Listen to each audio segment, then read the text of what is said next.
Alrighty, YouTube fans, welcome back. Got a 10-ball singles final match coming up. Got Mike Crowder Jr. against Brian Moore. And Mike is in the hot seat, so Brian will have to double dip him twice. And it's a race to 4 and 6. Mike Crowder Jr. going to 4, Brian Moore going to 6.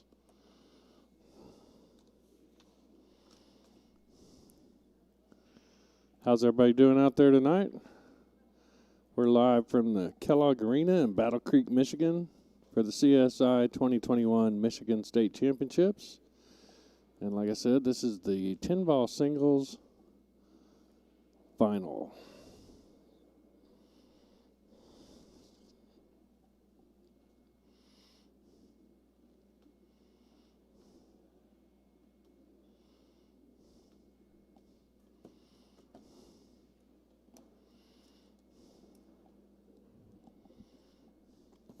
Actually watched these guys play in the earlier part of the bracket yesterday.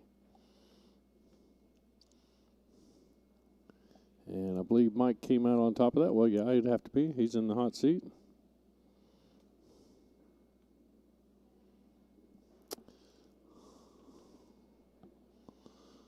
So it looks like we got Brian won the flip, and we'll be starting off the break. Good luck to both.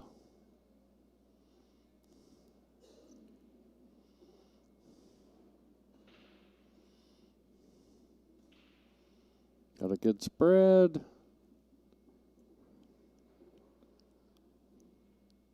But nothing fell.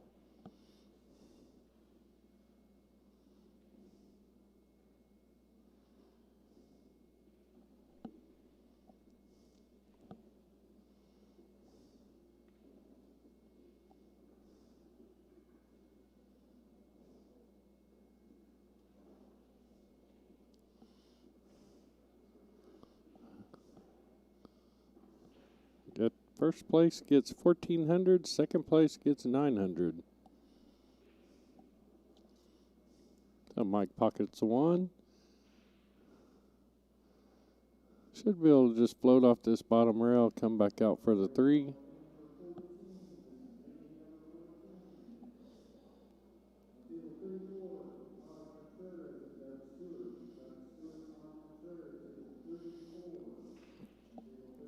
And he got a nice angle on that 3. Squeeze it past the 4 ball, float over to the right rail, and have the 4 in the same pocket. Oh, he nicked the 4. But he might have got a decent lead to where Brian's going to have to kick at this 3. How's everybody doing out there tonight? If you're tuning in, be sure and hit your like and share button. Share with all your friends. Let them know you're watching live streams from Battle Creek, Michigan at the CSI Michigan State Championships.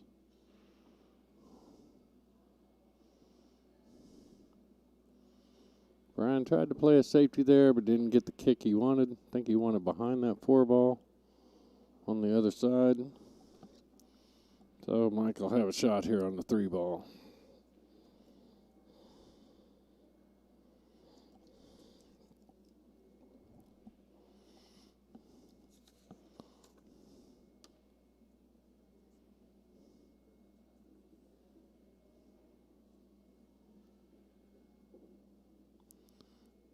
Little info on these guys from earlier. Mike's favorite pool player is Efron. He plays league out of Snicker, Louisville. And he wants to give a shout out to his son Jordan and the Crowder family. And to Michael's on the River in Flat Rock, Michigan.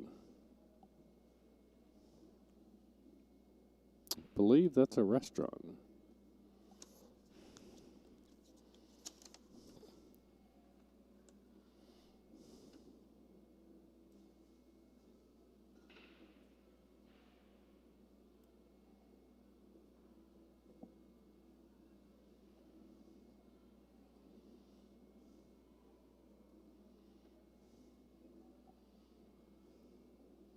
Brian was able to squeeze past that 10 and go off the rail, make 3 ball. Now he'll be shooting the 4. And he'd like to get pretty straight on this 5 ball for this lower right corner. to be able to hold a shot for the 6. But I think what I'll do is, yeah, come off the rail and back out. Very nice. Going to play it for the side. I believe the 7 and the 8, they're tied up there, but I believe the 7 will go past that 8.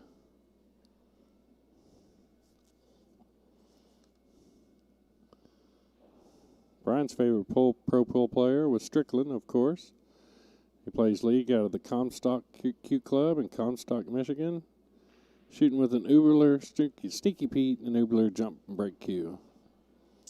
Wants to give a shout out to his girlfriend Charity. And he'd like his adoring fans to know that he needs a shot of tequila.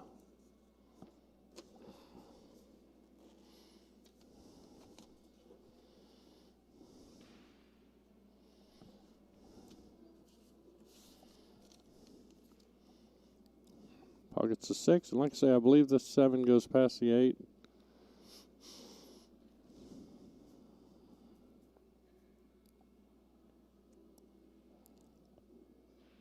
Wants to try and avoid moving that 8 ball. Just come off the rail and have the 8 in the same pocket. Did that nicely. And he's got a nice little bit of an angle to get back over on the right side of the table for the 9.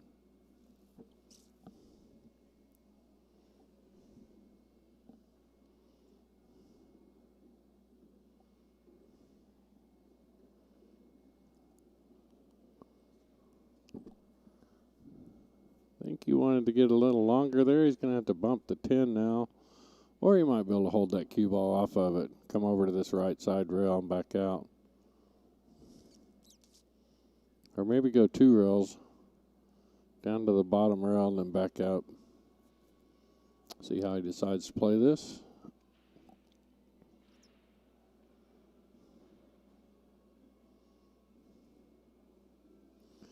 And he kicks that 10 and put it right in the pocket. So that'll give Mike game number 1. Mike goes up 1-0. Mental mistake there by Brian.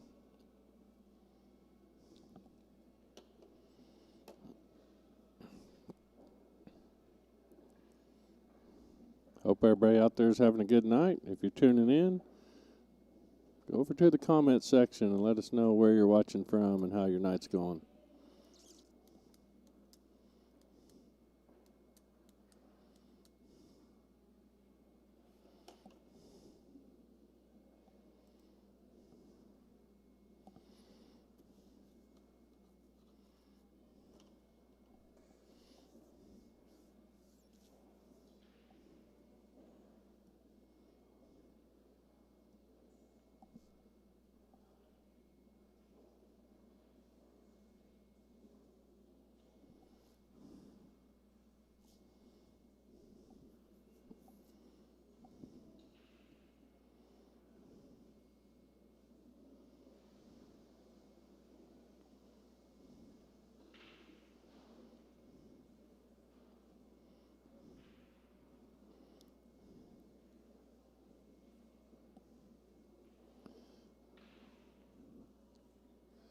And we got a dry break from Mike there, so that'll bring Brian to the table with a shot on the 1 ball.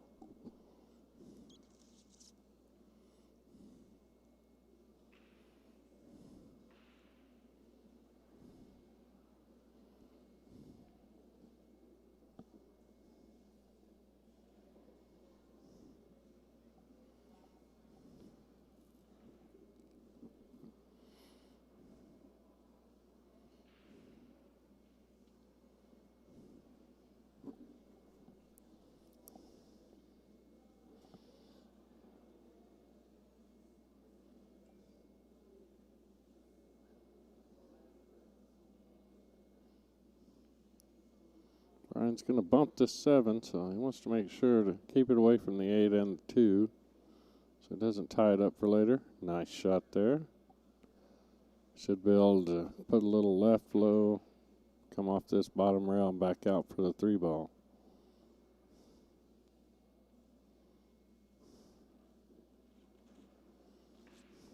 Came a little far. Is it going to get behind the 4? I think it did.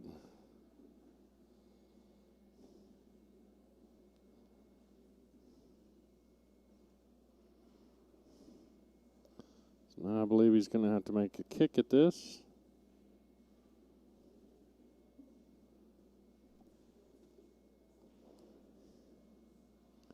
Yeah, Edward was tough on that scratch on the 9 ball.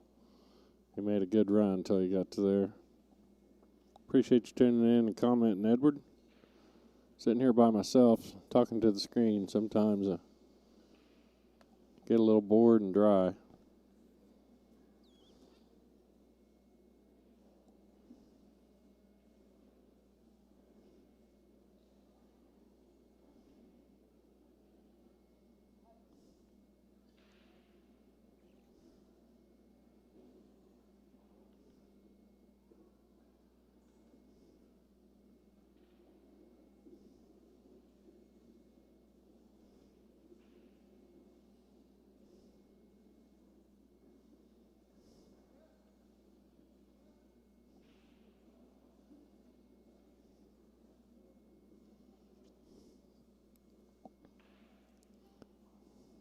Going to put this in the side pocket, come around 3 rails, I believe.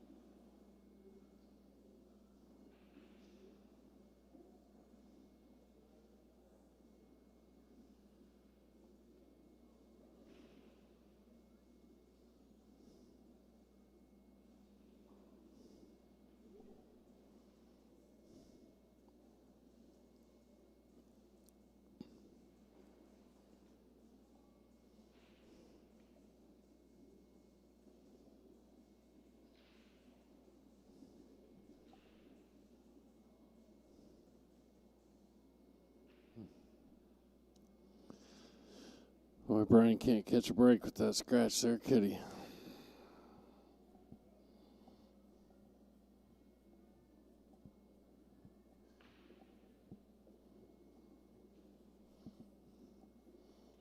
Mike got a nice angle there on the 7 ball. Should be able to pocket it in the corner. Just hold it back a little for the 8. Come off the rail nicely. Roll the 8. Got the 9 and then the 10.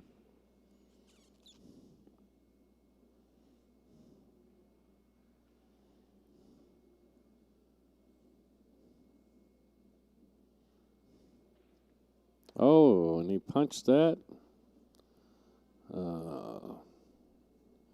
Not sure why, but he did. That's a big turn there if Brian can finish this rack out. Tie it up 1-1, so we'll see what he can do. Just needs to come off that bottom rail to the side rail. Back out for the 10. Came out a little far, but should still be okay.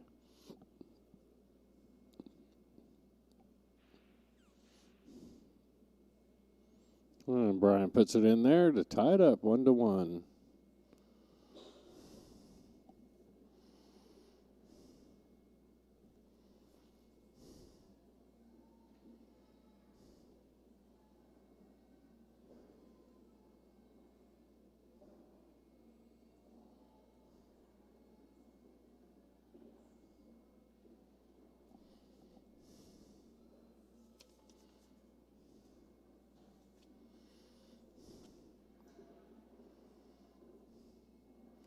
Pressure washing in Orlando, Florida. We appreciate you tuning in to watch your uncle.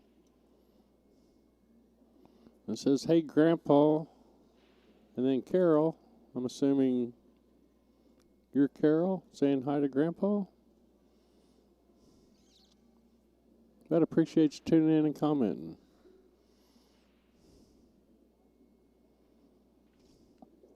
Remember, if you're watching us, to give us a like. Help us be able to bring free content to you from all our events.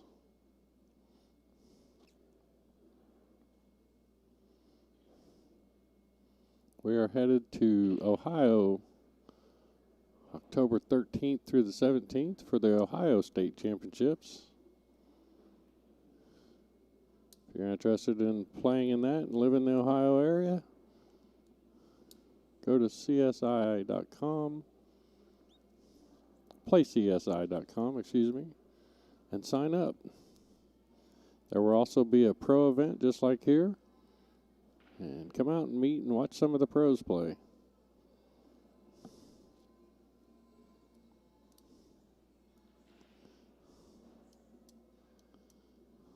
Thank you for that comment, Michael. Usually have a partner in the booth with me here, but wasn't able to make this trip. So I appreciate the comments. Helps me with content, chatting with y'all.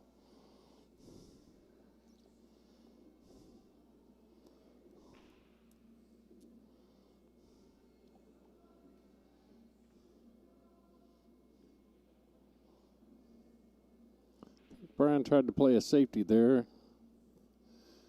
One ball kicked out a little further off that side rail than he intended.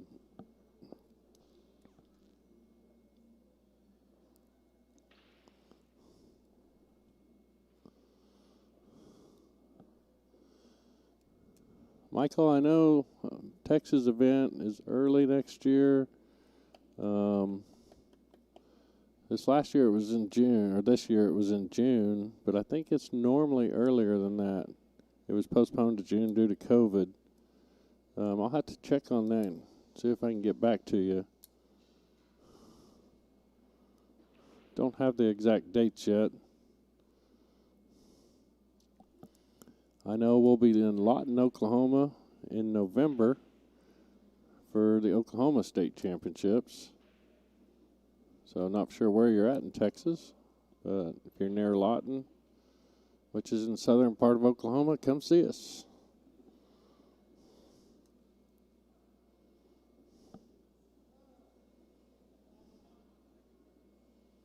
That's actually my home state, so I'll know a lot of players in that event.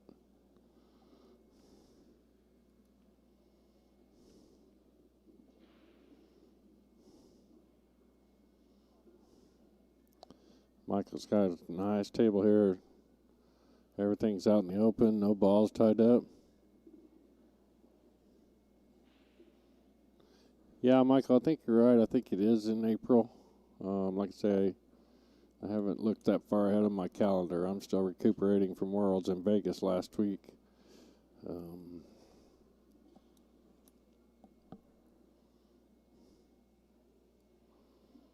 But I know we'll be at the Apache Casino in Lawton, Oklahoma. I think it's November, I want to say 12th is when that one starts.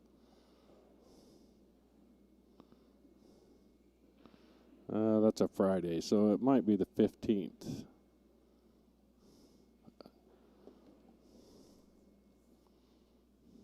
Usually that's about a week-long event.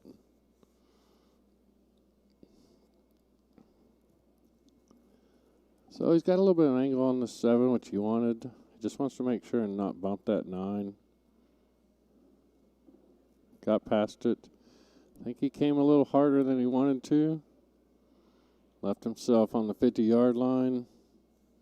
But he should be able to cut this in the pocket without scratching over here on the left. Oh, shot that a little quick from what he normally does. I don't think he went through his pre-shot routine.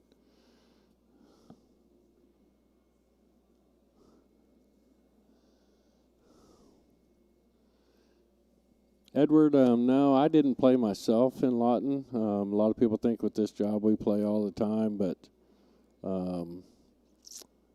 you know, I do a lot of traveling with the logistics of the pool tables, and I really don't get a lot of table time, and I'm not home enough to play league anymore. So I don't get to play as much as everybody thinks I do. I wanted to play in one of our mini tournaments going on yesterday, but we didn't get it drawn up in time before our 4 o'clock streaming match of a semifinal started, so I had to bow out.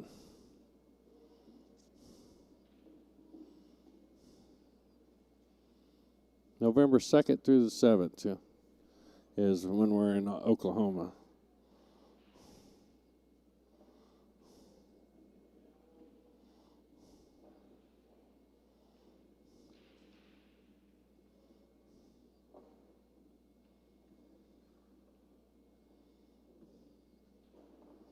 Yeah, I just opened right when you were putting that in, Edward, I had pulled up the CSI page and noticed it was November 2nd through the 7th.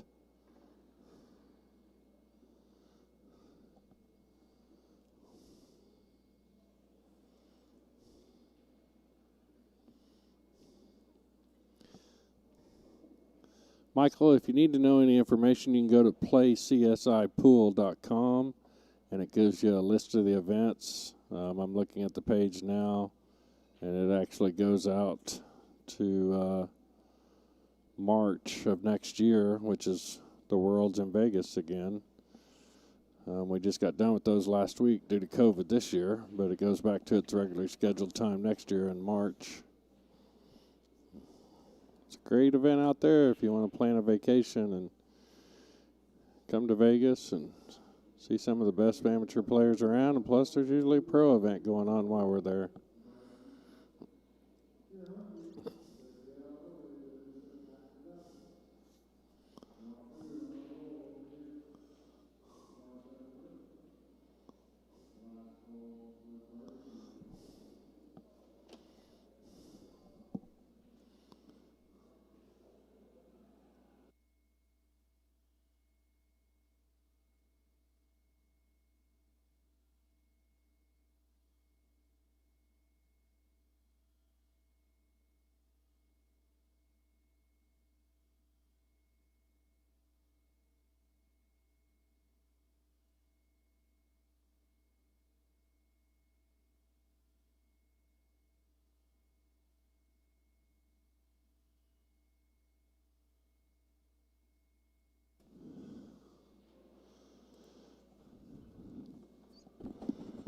Sorry about that. I forgot to mark the score there. The Brian won that game.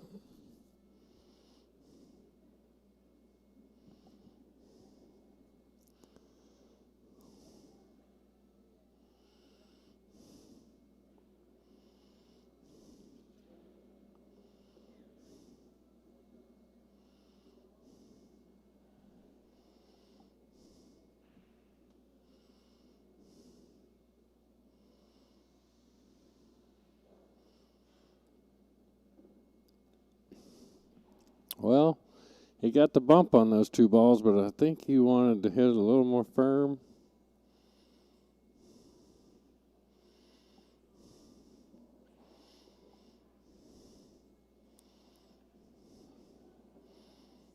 Hey, Kelly, we appreciate you tuning in and watching.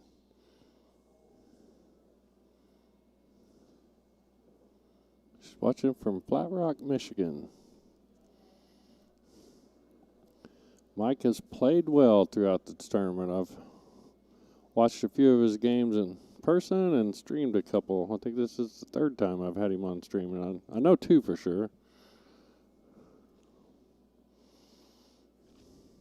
Matter of fact, these two guys played each other yesterday, earlier in the bracket, and Mike won that one, put Brian in the loser's side, and Brian worked his way back. So he has to double dip Mike in this. Boy, shot that a little firm. Up to rattle in the pocket. I don't think there's a 310 combo here. Looks like that 7's behind it enough. See what Mike does with this.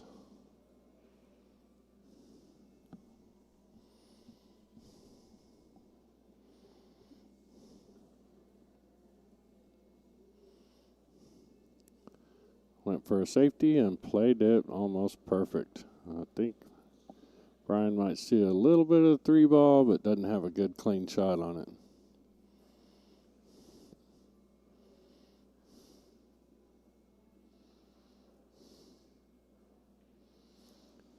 He might be looking to kick at this. Let's see if the 3 will go off of or the 10 would go. Kicking the 3 first.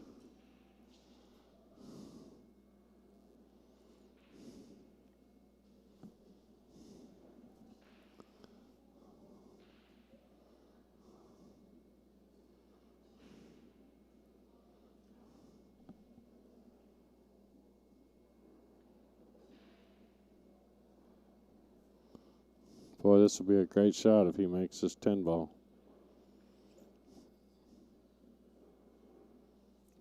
think he just went for a clean hit on the 3.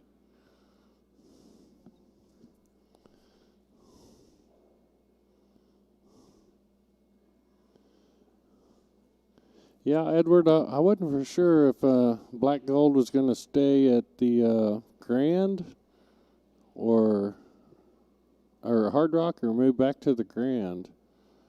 You know, the 2 casinos there in Oklahoma. I was thinking that they had a contract with the Hard Rock for a few years. I'm not for sure.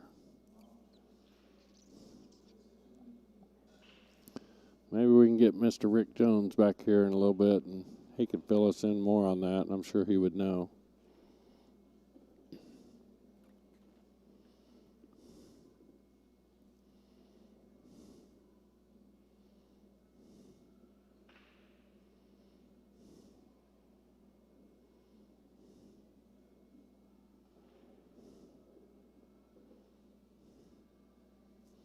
Well, he tried to draw back and kick that 6 over, I think, towards the rail. I'm not sure if it'll go past the 8 or if he's going to have to try a 6-8 combo. Let's see what he decides to do here.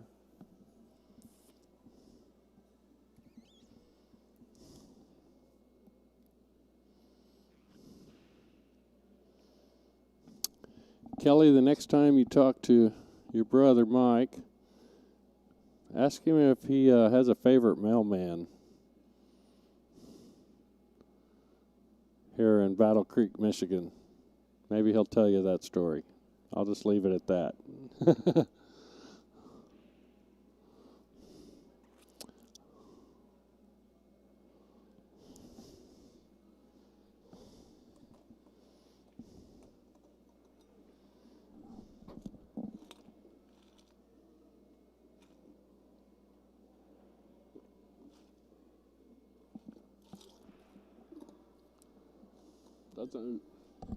Doesn't look like Brian can see that 6-ball fully, so he's going to kick at it.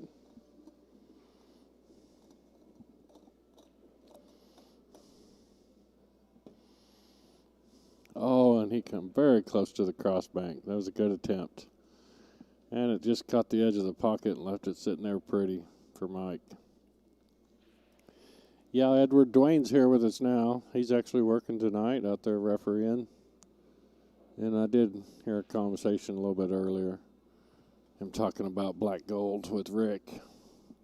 So, yeah, they probably got some more info on that. Mike should be able to pocket this 7 and come around nicely for the 8. Ooh, he came a little far. Still got a shot, though. Should be able to put this across in the side. Just hold the cue ball over here, maybe bounce off the rail for the 9 ball.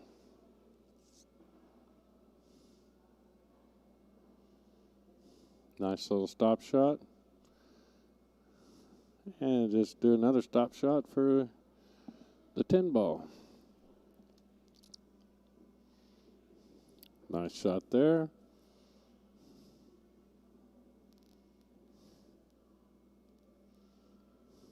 And he pockets it to go 2-2.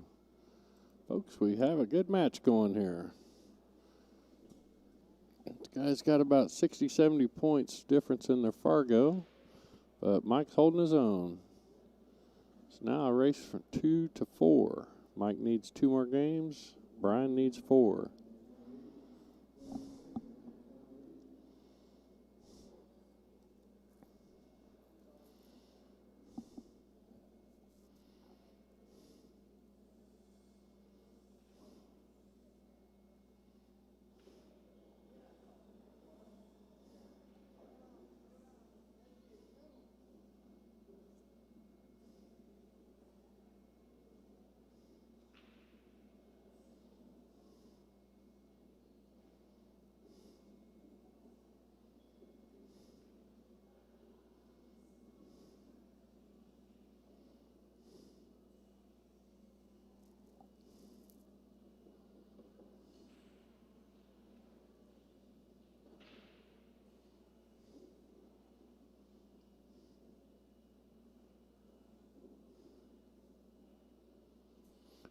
Brian pockets a couple balls off the break. Doesn't have a real good shot here on the one. I don't think he can cross bank it into this right corner.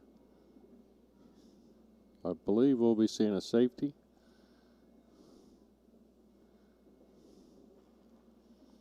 He can just hold this cue ball back behind the 2 ball. Perfectly executed. Nice shot, Brian. I mean, Mike's going to have a chance to kick at it, but that was the best shot he had there. Nice play.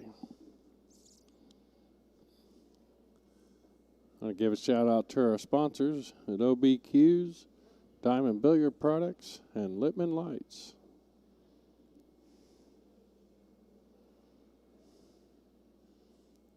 Also, check out the Bad Boys Shopping Network for some great Bad Boys apparel. Got some great shirts and t-shirts.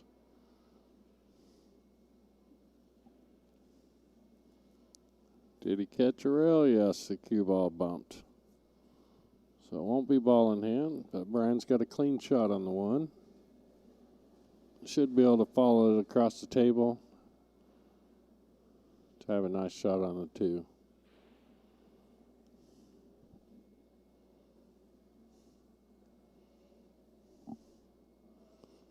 Yeah, Michael, that was a nice safety behind the two ball.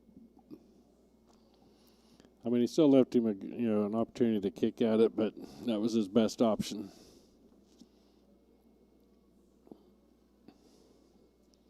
So he's got a little bit of an angle that's going to send that cue ball down towards the spot. You can see that's what he's kind of lining up. As he would like to be a lot straighter on that 2 to have shape for the 3.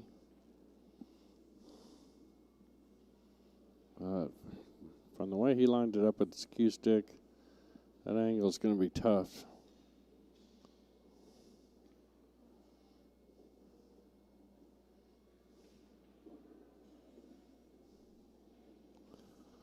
I see him pocketing this 1 ball, no problem. But he's trying to figure out how to get back up table here to get a little straighter shot on the 2. And now I think he's decided to cut it to the top right corner, which would leave his cue ball on this end of the table. A lot harder shot, but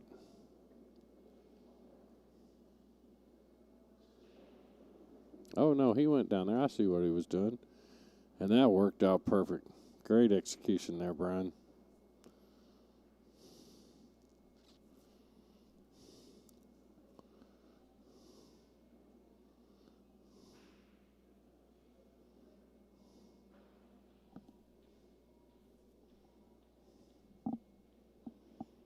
That was a good shot to get back up here and get shape on the 2.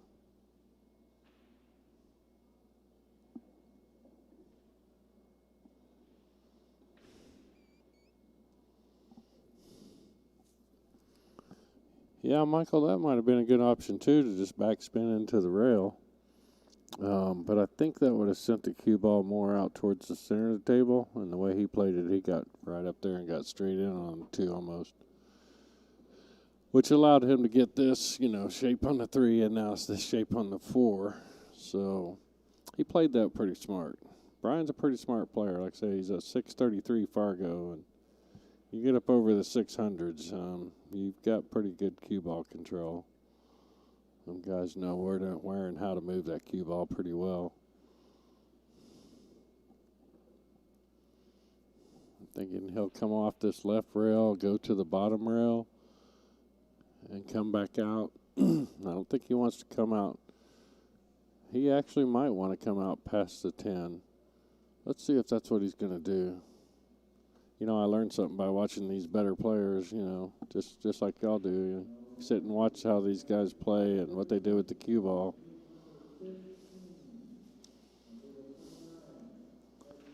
He just misfired on that one. And left it sitting right in front of the pocket for Mike.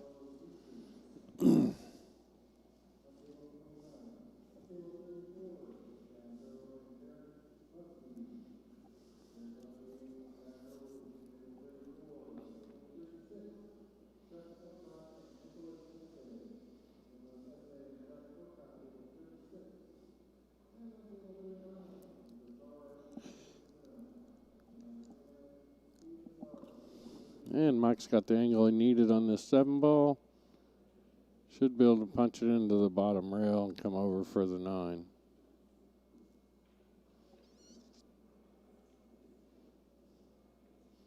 Oh, but he overcut it.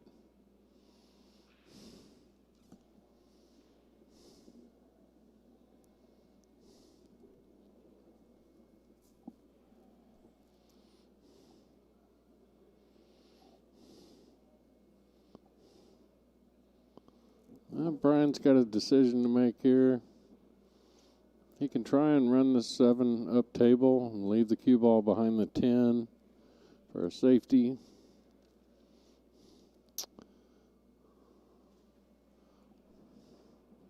Or he could try and bank it back into this corner. It depends on, offense or defense. What do you do here? Let us know, folks. What do you think?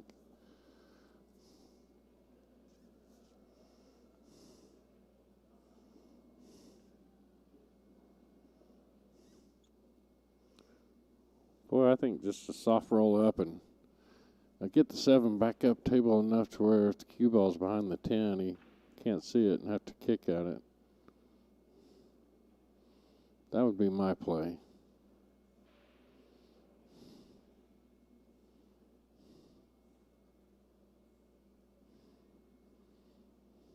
I think he went for the make and was hoping that if he missed it, he would leave behind the 9. But he wasn't able to get it behind the 9, the cue ball, and left Mike a pretty good opportunity here. Mike comes back across the table. Left himself kind of close to the rail, so he might have to go down to the bottom rail and come back for this 10 ball. But that shouldn't be a problem for him.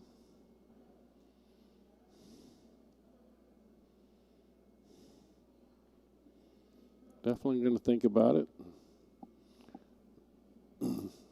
Looked like he was cueing down on the ball to try and hold it. But if he's got the angle, I think I would go to that top rail and come back out. Because, see, that's what happens when you try and hold it and punch it. It just affects your accuracy.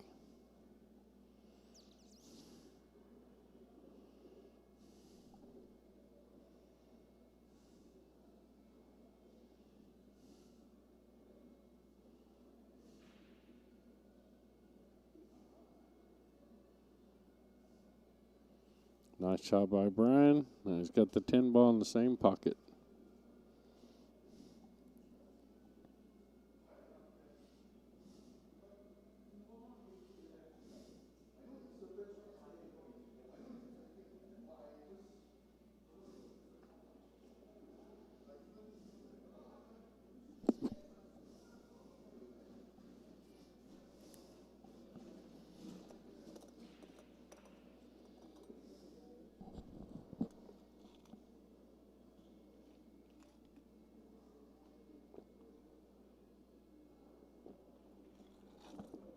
And Brian pockets that one. So after pocketing that one, Brian goes up 3-2. So now it's a race to 2-3. I believe Mike has a break.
And Mike got a dry break there, so Brian will come to the table. Not with a real good shot, so I believe we'll see a safety here. Try and get that cue ball over. Not for sure if he got it over far enough. He kind of wanted to get it in between the 2 and 7. I think he left Mike an opportunity here to at least hit the 1. If not, carry him off of it and make the 5.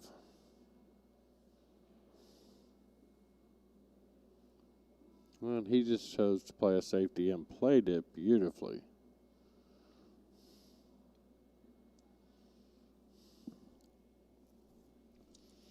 Very smart shot there, Mike.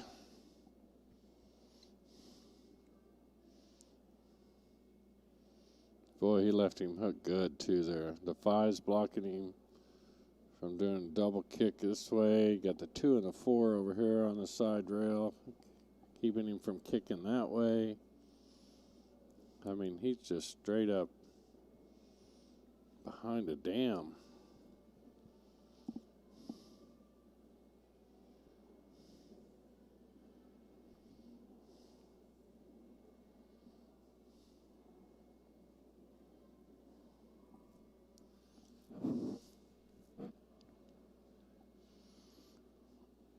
I think Brian can come off this bottom rail here and get over to it if he can get enough left bite.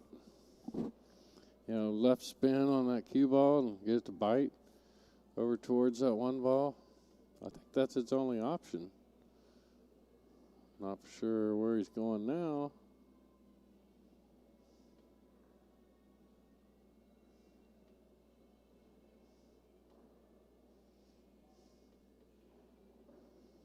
I'm curious as to why he didn't try that, but like I say, I'm at a different angle. Our camera's up high, pointing down, and about 30 feet back from the table, so the angles are a little different.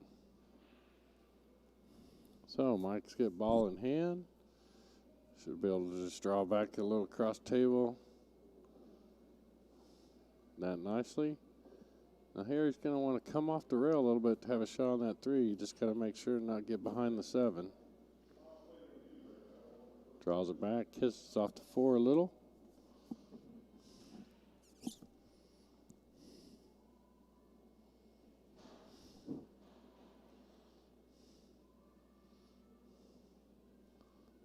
Well, he came out kind of far on that. That's actually going to help him. He wanted a little bit of an angle on that 4. So he can get shape on this 5. I see him going 2 rails. Yep. And he got the... Oh, the 4 didn't go. Goodness. I'll give Brian an opportunity. I wondered if he holds that cue ball. If he's going to try and hold the cue ball there at the pocket. Or go ahead and come around and try and hit that small window between the 7 and the 6.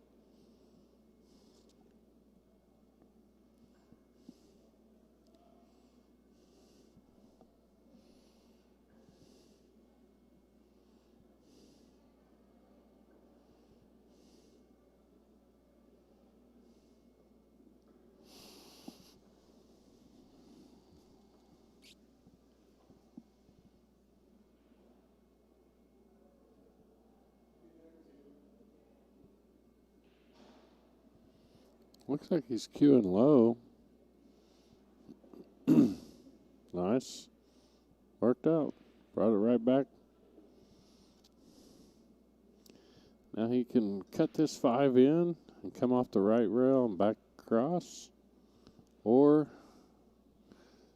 if it comes all the way across to take it in the 6 in the same pocket, there's a chance of scratching. You know, that 6-7 almost looked wired for a combo. I almost like just playing that. Let's see what he decides to do.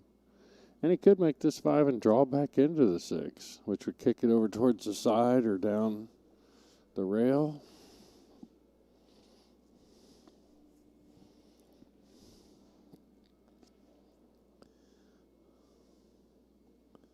Like I said earlier, I learned from watching these guys because their Fargo is Way higher than me. I'm about a 5'10". And that's on a good day.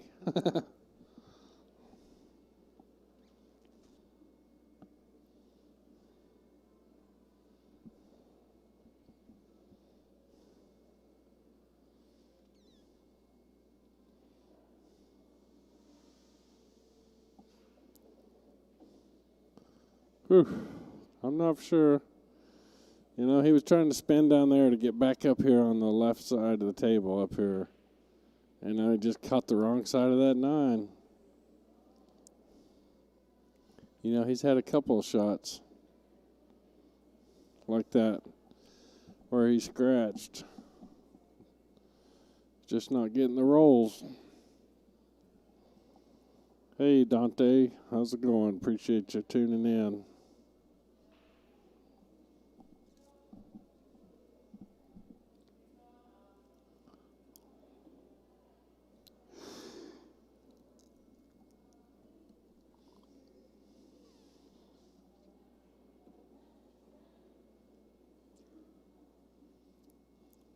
Okay, folks, does he draw it back or try and slide it down table? I think slide it down table. He's got a little bit of an angle. Yep, there you go.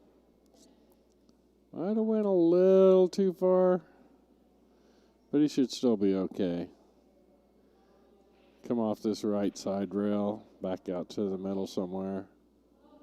Oh, that's another one where it kind of looked like Mike punched it and really didn't follow through with this stroke like he normally does.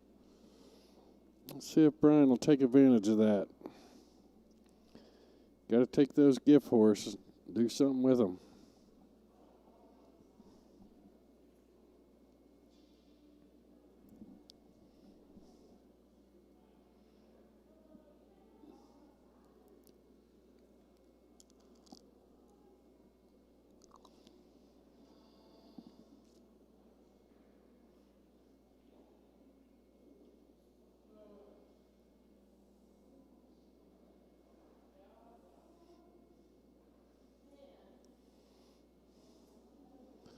Brian gets the 8-ball to fall. It's going to come a little far. It's a little farther than he wanted to come back. 9-ball still makeable. But now he's got to be real careful with his cue ball to see if he can bring it to this right side of the table.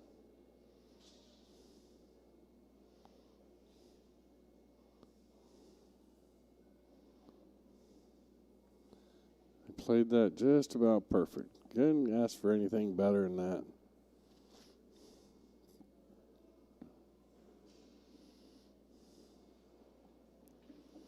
That's a nice strong finish there, Brian. It's going to go up 4-2. So, folks, we have a good match going on here. It's 2-2 race now. First started out, Brian was shooting a little cold, and I think maybe, there we go. He getting his shot of tequila. It's going to help keep him warmed up and going. That was on his little comment card he gave us. He needed a shot of tequila. One of his adoring fans hooked him up.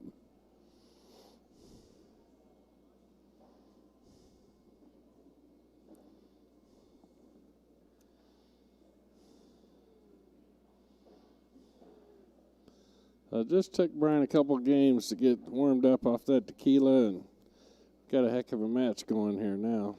2-2 race. That's all that's left for him. Say Brian has to double dip, Mike. So if he hits the 6 first, we'll be starting over with another match. If it's anything like last night, our match went Hill in the first set of a double dip and Hill in the second set of a double dip. And the team out of the losers bracket, come back to win it and win the state championship in Scotch doubles. And made me stay up till about 2 in the morning. Or actually, I was up till about 3:30 or 4 in the morning, but got out of here at 2 in the morning.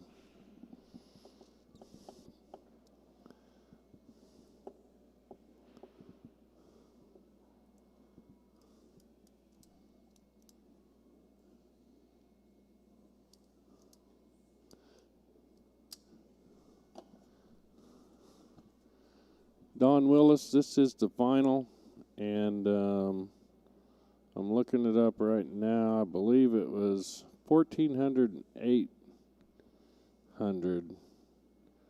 I believe. I'm pulling it up right now again.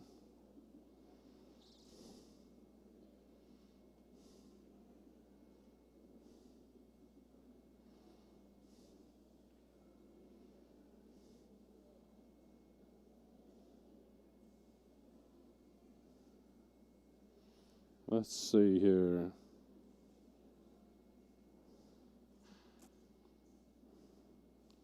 Yeah, second place is 900. And first place is 1,400.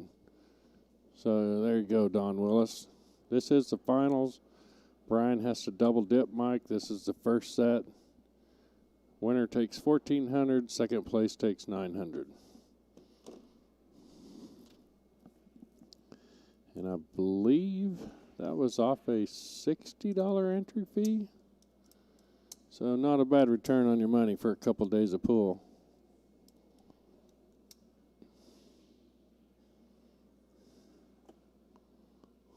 So you got Brian coming to the table with the break and a 4-2 lead.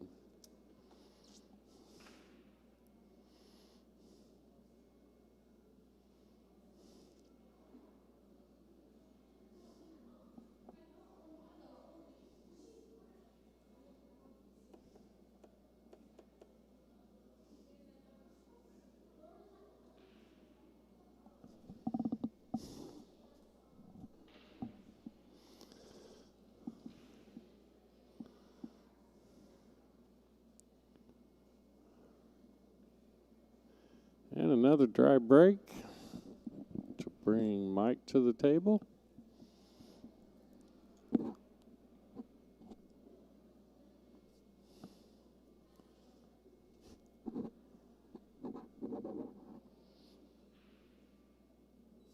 And it looks like he'll be kicking at the one ball.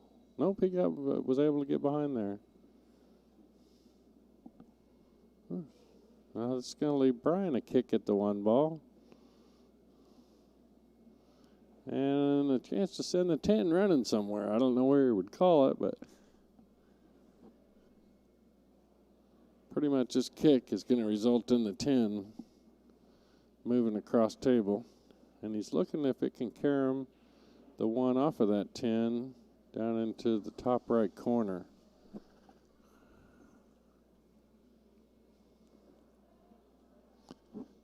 Or maybe the cue ball could come off this one and knock the 4 in.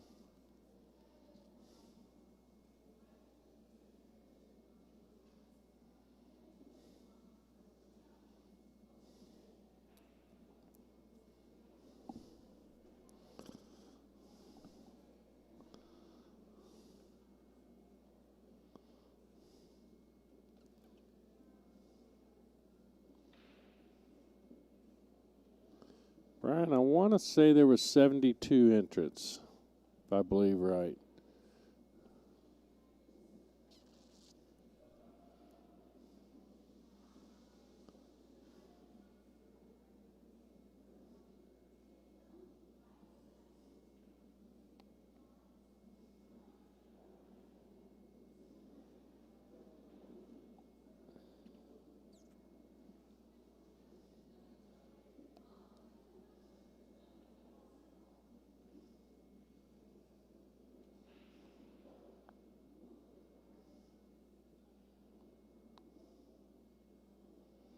Might have only been 63, somewhere around in there. I think it was between 60 and 70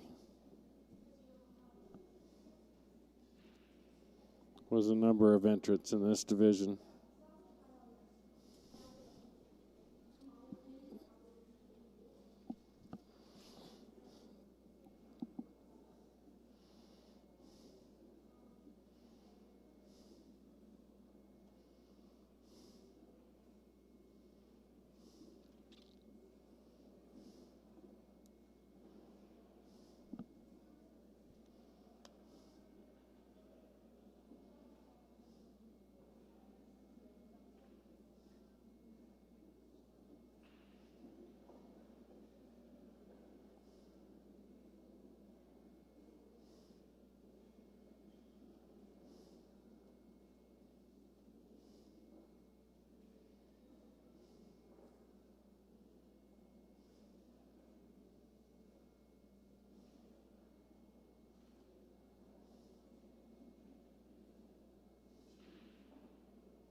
I think he can see a piece of this 4-ball. Nope. Tried to cross bank it. Wasn't able to connect with the pocket, but got a pretty good leave out of it.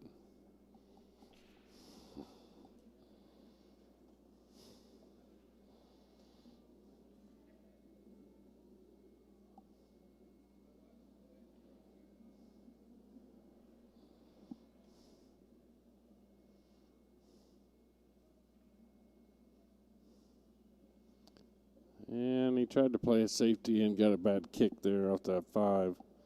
So he's just kind of left it open here. See what Brian can do with it. Yes, Brian, it is double elimination. These two actually met earlier in the bracket, and Mike won and put Brian in the loser's bracket, and Brian fought his way through the loser's bracket back to this match and needs to beat Mike Crowder twice to win the championship.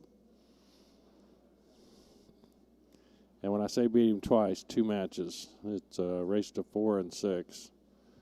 It's a Fargo rated match. So with their difference in Fargo's, Mike goes to 4, Brian goes to 6. And right now the score is 2-4. Mike 2, Brian 4. So he was able to lift up over there. That's a nice shot on the 5 now.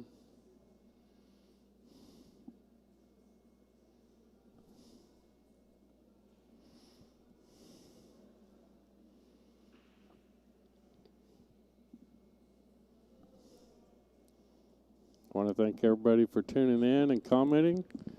If you are watching, give us a shout out on the comments and hit your like and share button.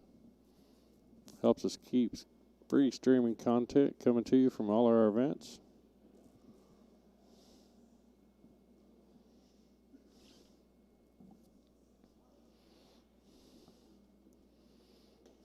Our next event is in Ohio, October 13th to 17th, and then November 2nd through the 7th in Oklahoma for state championships in those states.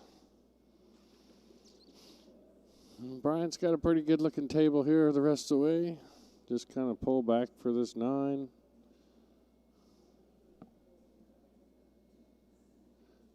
This is JD commentating. Mike was with us. We're talking about Mike D. He was with us in Vegas and took some time off, so I'm kind of filling in. This is my first really good run at commentating, so cut me some slack and let me figure out what I'm doing here. It's a little bit difficult when you're talking to yourself and the screen. Usually we have a couple people in the booth. And Brian finishes out that rack to go up 5-4. Puts himself on the hill.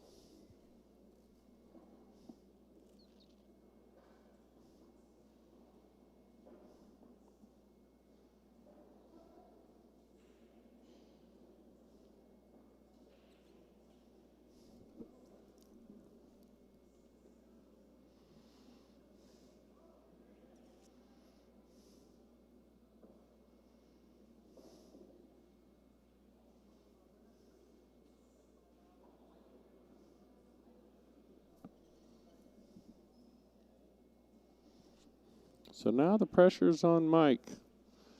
Like I say, he does have that edge as far as he has to be beaten twice. But with Brian on the hill, it puts a little pressure on him.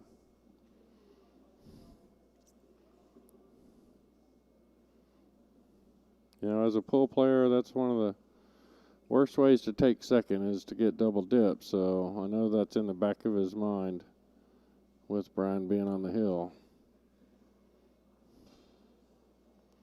And Brian's one of those shooters. The more he gets warmed up, I think the better he shoots.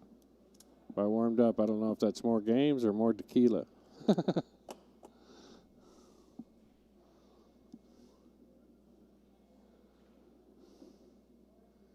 Nice shot there to get back down for the 2. Should be able to slide this 2 over and come back up table to have a shot on the 3. I think he can get in between the rail and the 6 ball for that 4. But barely got that 2 to fall. He clipped that rail before getting to the pocket. And on a diamond, boy, he's lucky that one fell. Surprised it's not still sitting in the pocket. Now the angle he's got here on the 3, I mean, he can almost come right back into that group of balls and break them out. I'm not sure if he'll be able to get it up here to this bottom rail and hold it for the 4 there. I like trying to just draw right back into him. Of course, you know, you're kind of sending the cue ball running when you do that.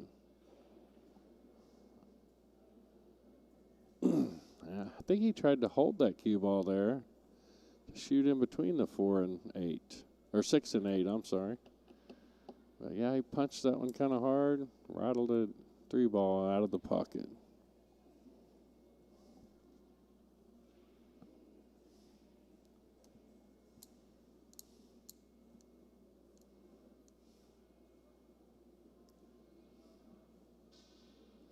Brian considering the 3-10 carom. Can carom off this 3 ball with the cue ball into the 10. I'm not sure if he called it. Let's see if he plays. This will be a great shot if he does. That was a nice attempt there.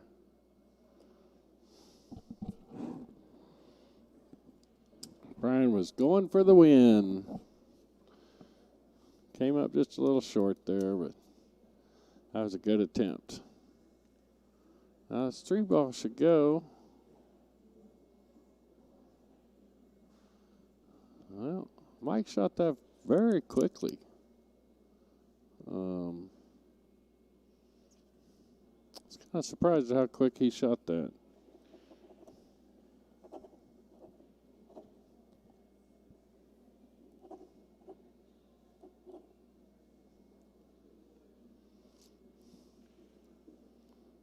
So for Mike now, does he just slow roll this up?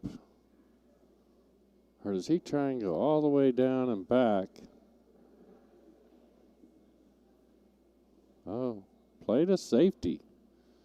And a beauty at that. Nice shot by Brian there.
I agree with you, Michael Pratt. That was a pretty quick stroke by Mike there. I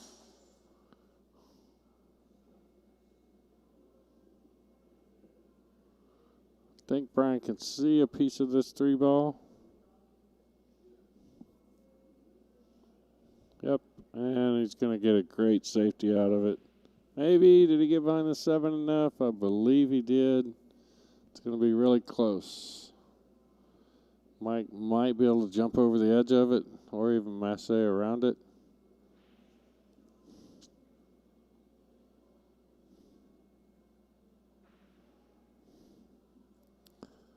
I like jumping over it or massing more than I do kicking at it. Because, I mean, it's pretty much a straight. Can he get off there? He might be able to get through between that 7 and 8. Nope, I think he's looking at the kick option.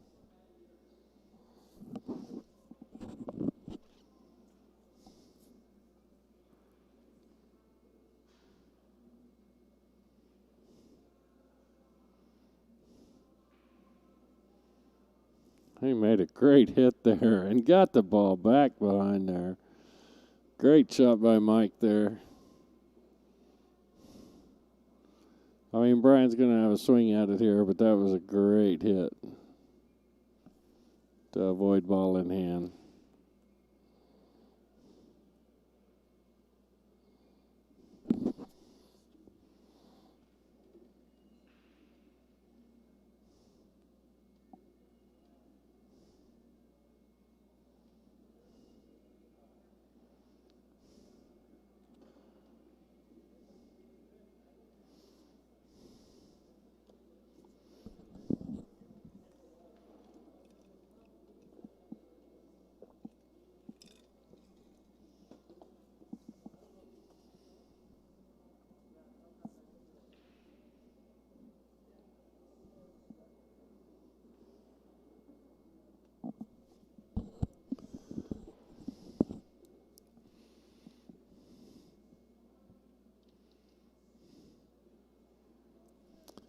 If you happen to be one of our viewers out there, be sure and hit the like button. That helps us out with keeping free streaming content.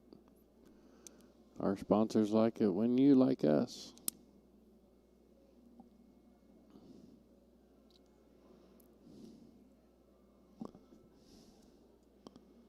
Go to obqs.com. Check out their supplies. Jeremy and Amy, very good people, will work with you.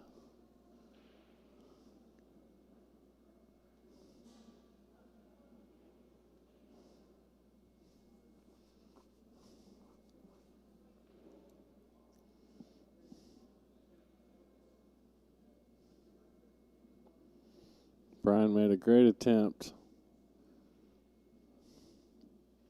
And left the 3 and Q in a position to where I don't think Mike can cut this across into the corner, so he's going to have to send it running down table and try and leave the cube on 6 up here, I believe.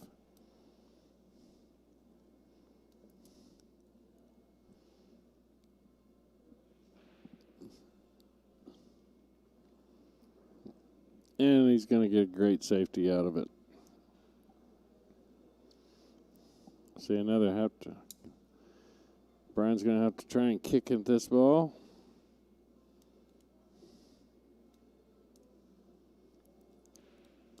Say these guys of this speed and these Fargo ratings, they're pretty good with their cue ball and playing defense.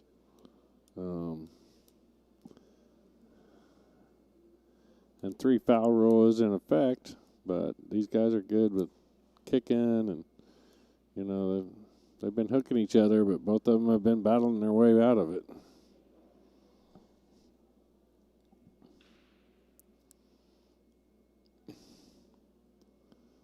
I'm not sure if he'll get enough bite on this. Yeah, he had to shoot that too hard for the English to take effect off that rail. So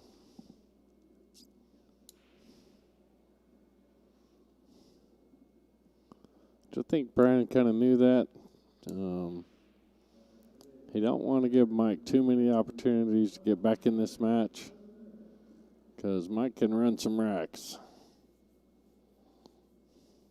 He doesn't have any problem balls here, as long as he controls his cue ball how he normally does.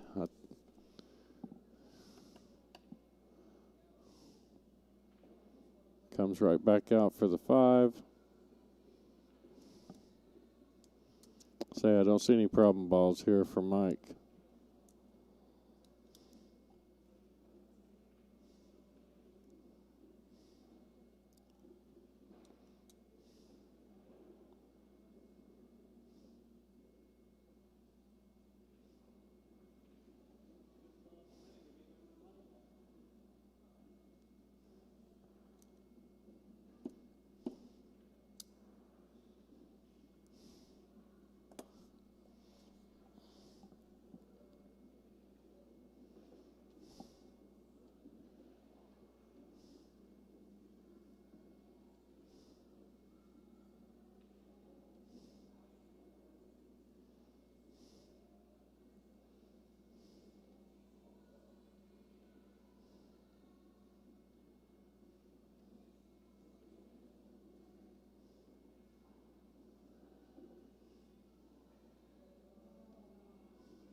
And Mike finishes that rack off. Put the score at 5-3, so we are hill, folks.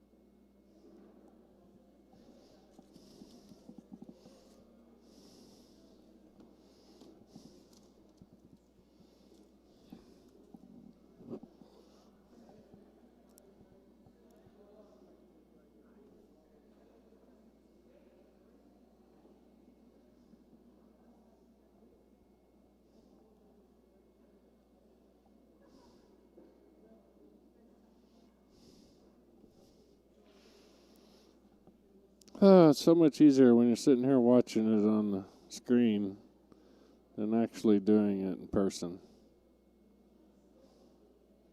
7 or 9 foot table.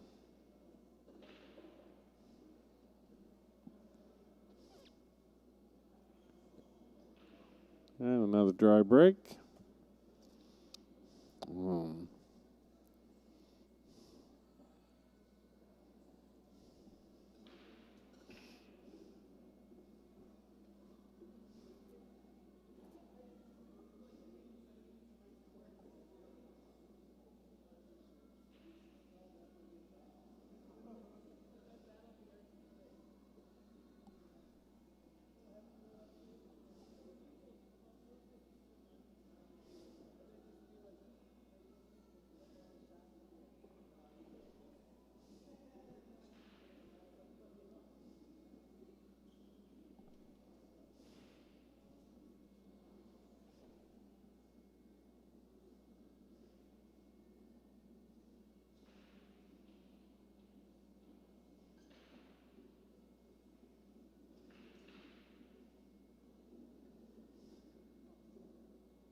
Well, Brian's got to try and kick at this one ball.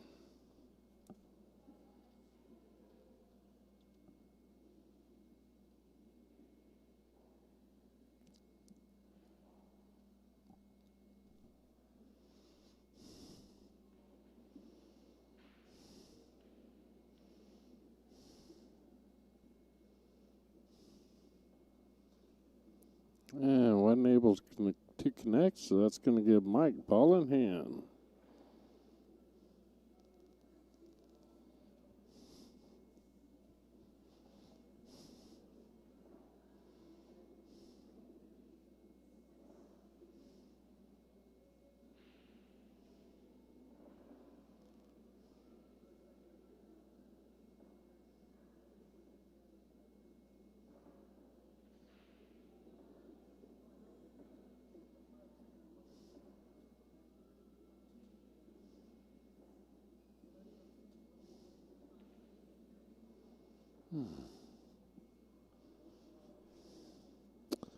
And Mike's trying to figure out where to start.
Mike's got a nice run going here.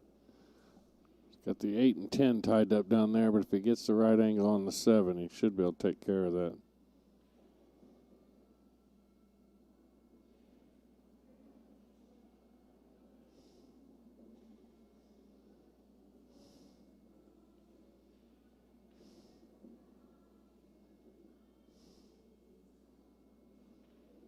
And looks like he did get a punch there on him. Didn't get the greatest shape, but at least he separated them and has an attempt.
Hey, Kobe, how are you tonight?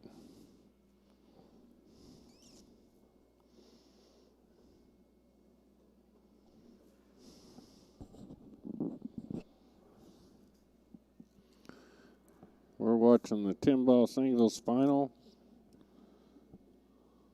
Right now we're Hill in the first set.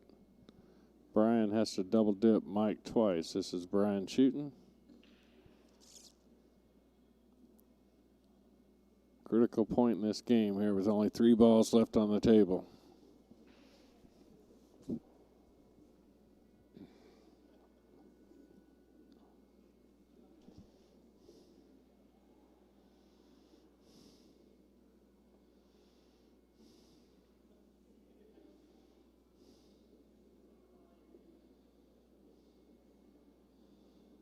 Great shot by Brian. Man, that was a good shot.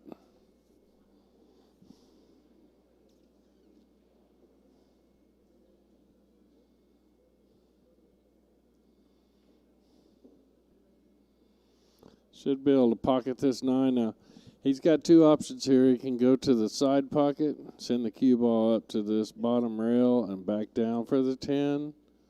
Or he can cut this ball into our lower left corner and hold the cue ball down for the 10.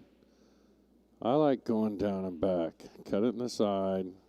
Just let natural roll. Bring that cue ball down and back.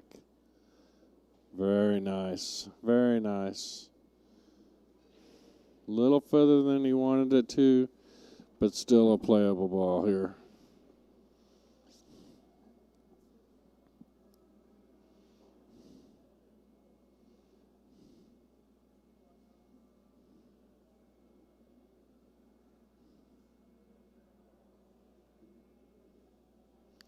Nice shot by Brian to take the win, 6-3.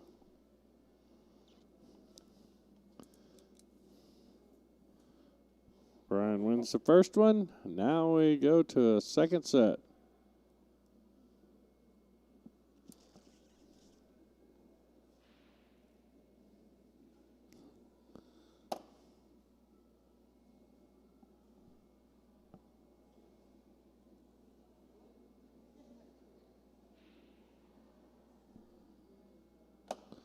Okay, folks, I'm going to leave the camera rolling and jump out here and see what the guys are going to do.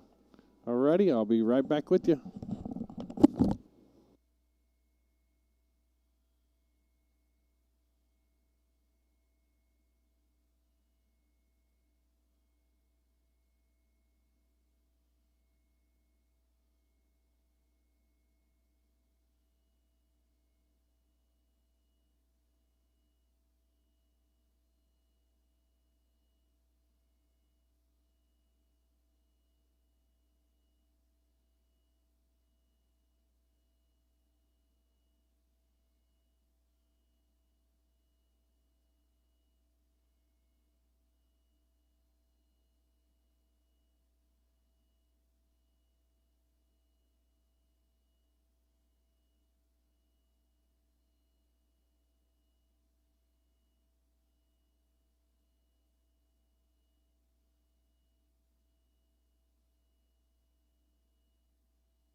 Alrighty, folks, we're back. The guys took a little bathroom and smoke break and ready to roll again for the second set.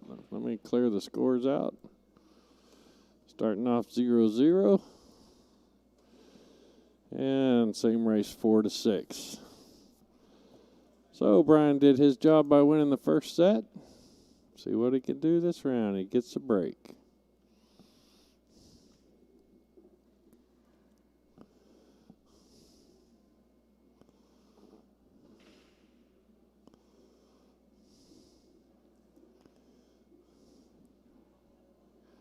And he got a couple balls to fall. And he does have a clean shot at the one. Not a great shot, but at least he'll be able to make a hit. See where he decides to play it. Not for sure if it gets past that 6 to cross bank it.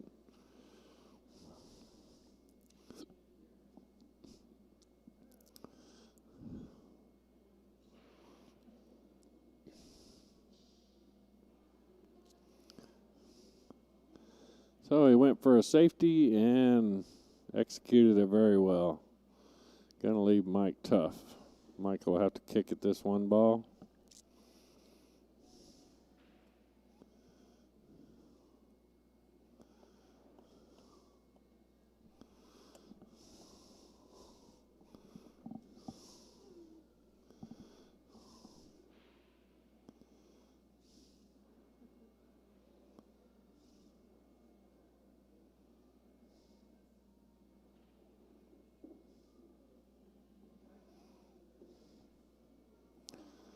Oh, he went airborne, made a good hit, and not going to get a bad leave out of this.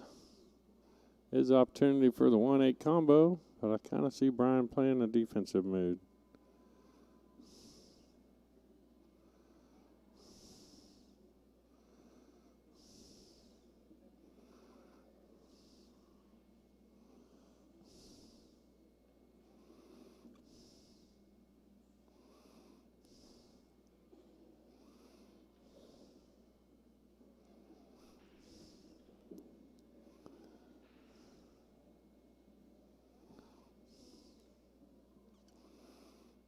He tried to play a safety there.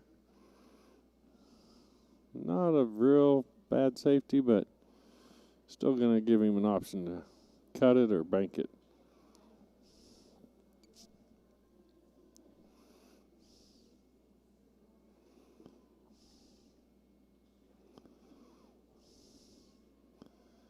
And he decided to play defense. Good option there.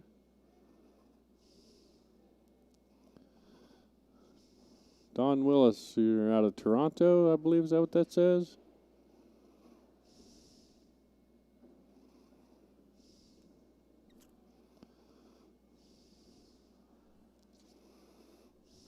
Just wondering if you used to live in Poplar Bluff, Missouri. I believe I played a Don Willis out of there.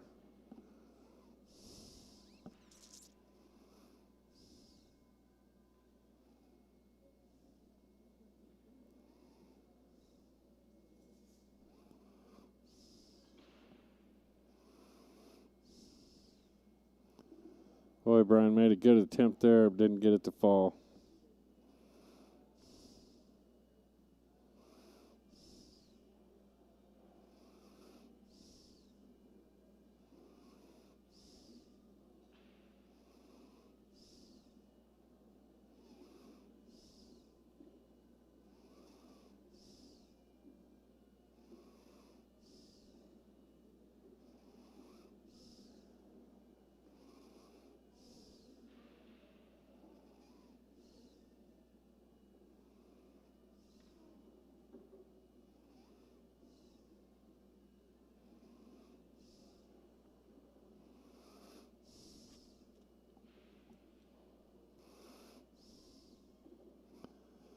Going to have a kick here on the 10, which might have gotten his way. Might have got lucky. Be able to get through that 10 and 5s.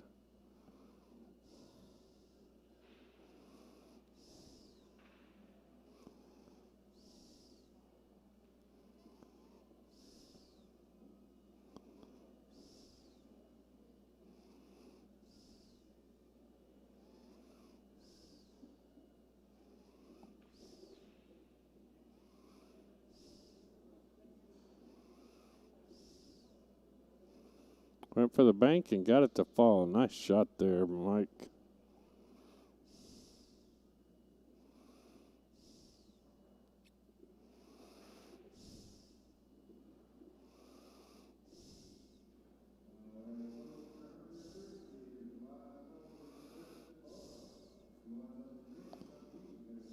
Didn't come back as far as he'd like to for this 6, but should be able to cut this into the side.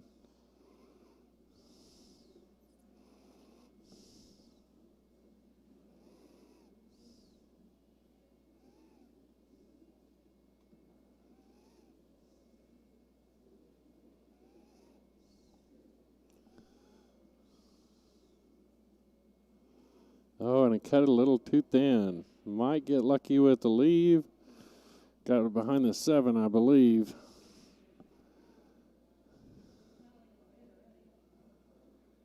Brian, that's the whole purpose of the Fargo rated is, they play with their Fargos.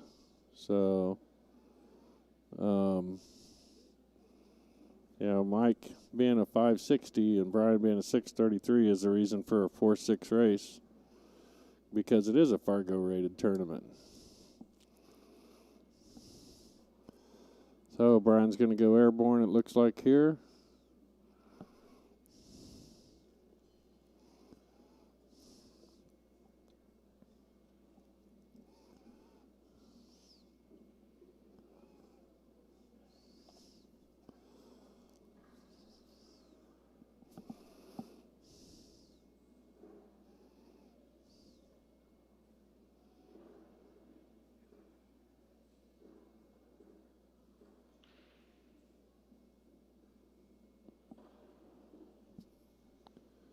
Water torture, I appreciate you letting me know about the breathing.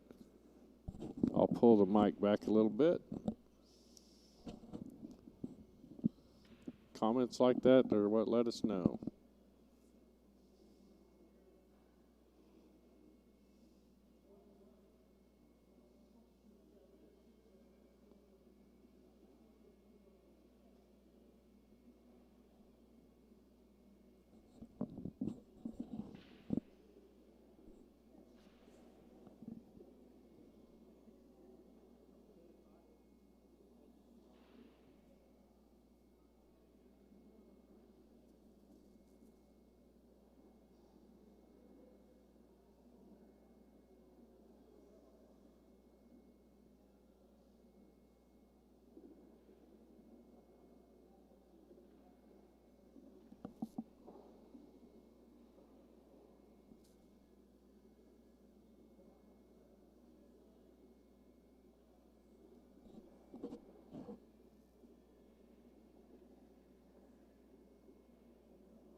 Boy, Mike just barely avoided the scratch there.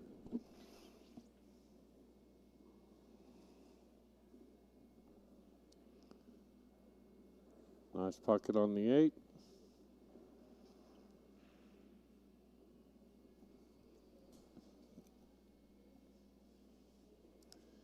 And Mike wins the first game to go up 1-0.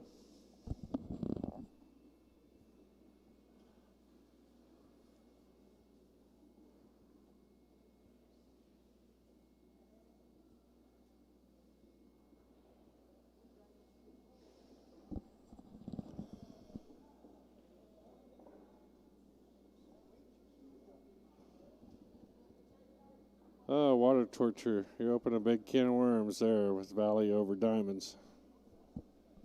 I beg to differ, and I bet you about 65-70% of the pool world agrees.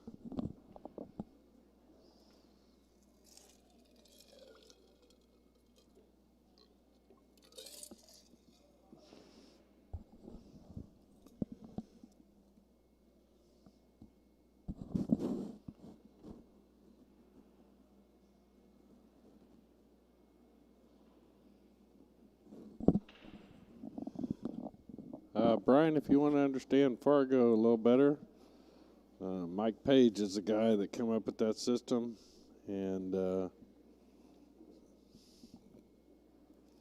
You know, not all of us understand it completely, but they have a algorithm there that tells you what the races should be. When you punch in, you know, a 560 and a 633, it'll tell you.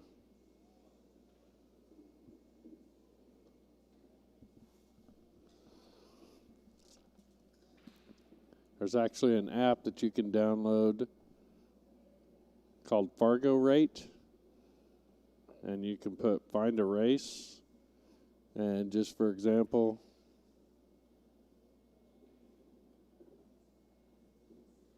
so let's say a 700 played a 560. I'm punching it in now.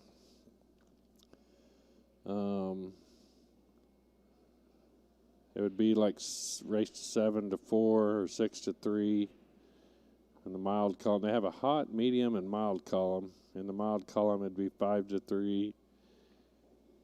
The medium column, it'd be 6-3.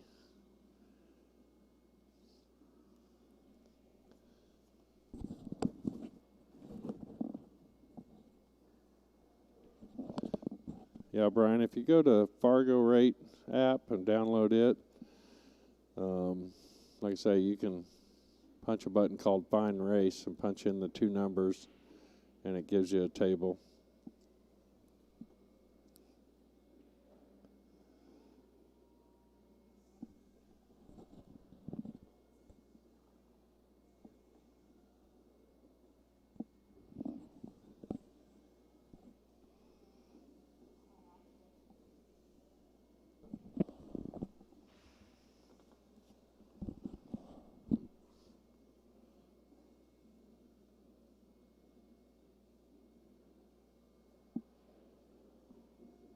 Brian tried to cut that ball down the rail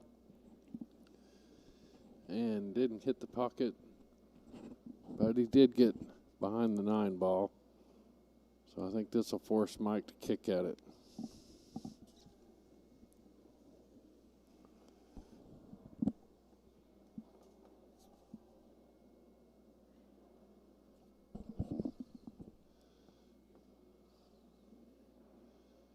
Got a nice shot there, but I believe he snookered himself behind the 9. And he might have to go airborne up over it to get to that 5.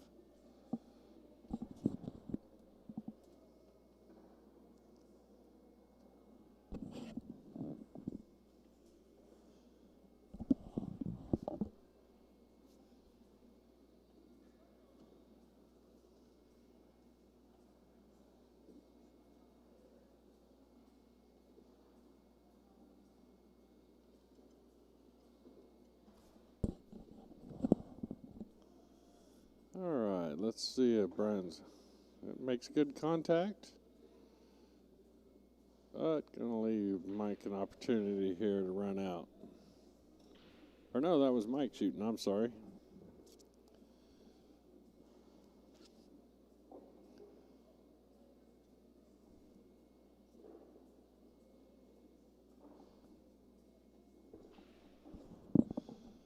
Rob, the last I heard that Chang won. Yeah, Water Torture said Chang win.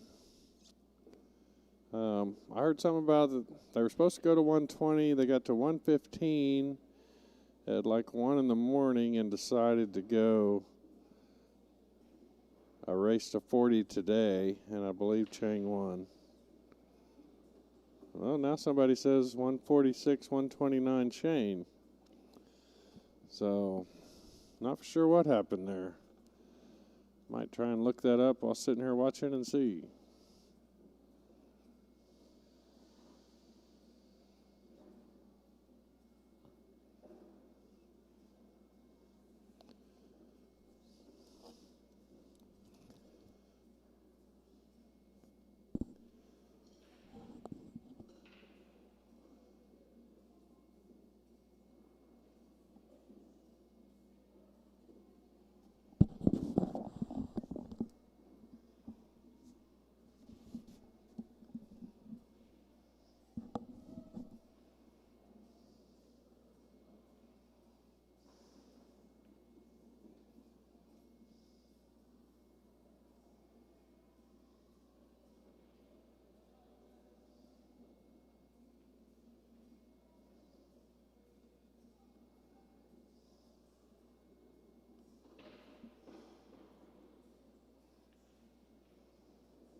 He chose to play defense and executed it very nicely, leaving Mike a very tough way to get to the one.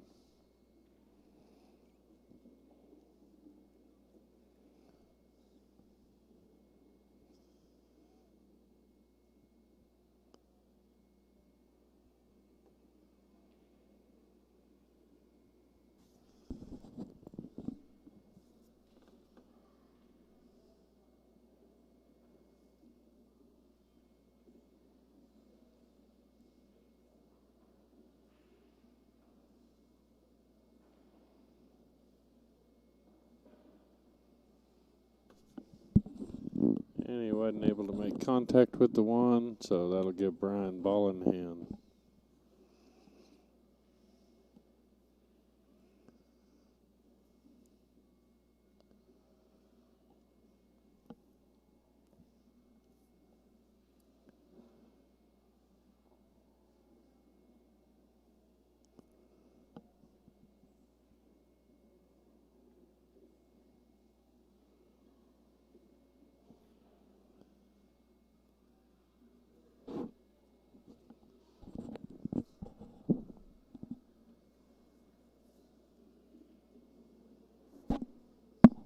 Played that nicely by rolling down and getting a shot on the 2. And should just be able to hold the cue ball. Come off this probably left side rail. Back for the 4.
Yeah, the 4 to 5 is tough, Edward. Let's make sure we try and keep it clean there in the chat room, guys. Don't want to have to delete any comments.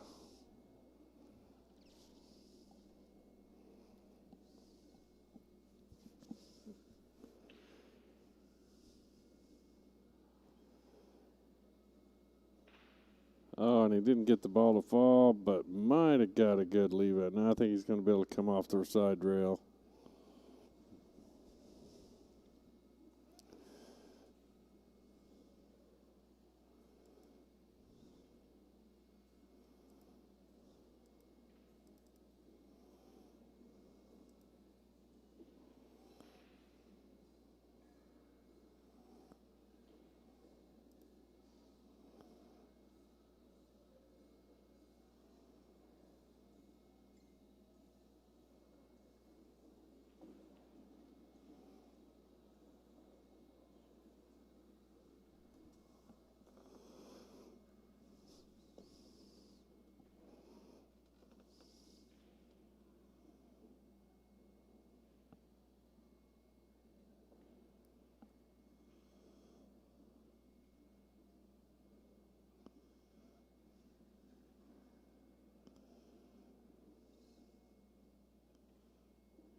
Brian will be kicking at the 5 ball here.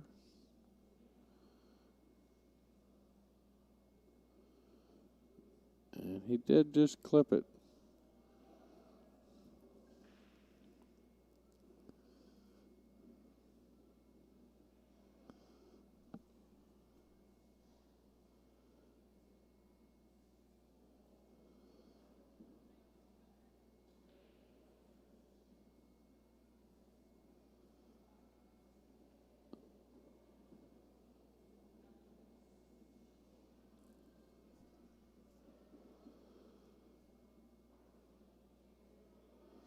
And Mike was able to cut the 5-ball in past the 6.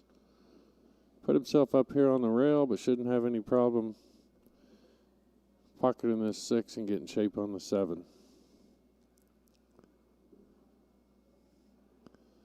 Hit that a little strong, but going to end up okay, I think. Hold up right on that 10 ball. I don't think that it takes away his shot on the 7. No problem there. Not for sure why he went so tough on that, but pocket this 9 in the side and roll down for the 10. Probably roll down to the top rail there and back out. Oh, and hit the edge of the pocket.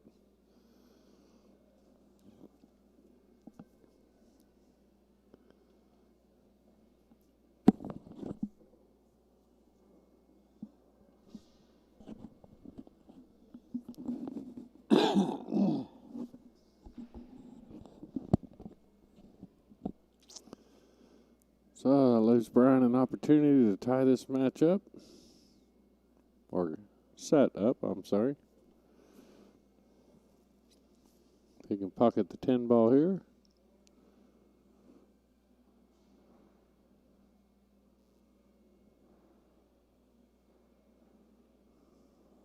And he does so nicely to even the set at 1-1.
Yeah, Ben D, I had to step away for a moment. I just changed the score. It is 2-1, Brian.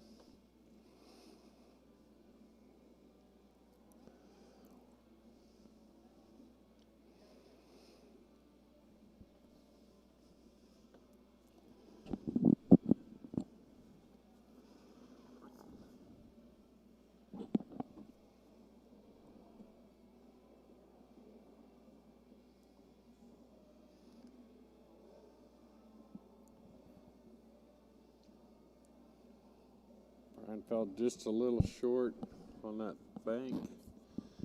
And I believe he left Mike a small window there to see it.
Brian's got a nice layout here. Good opportunity to run the table. See what he does with it.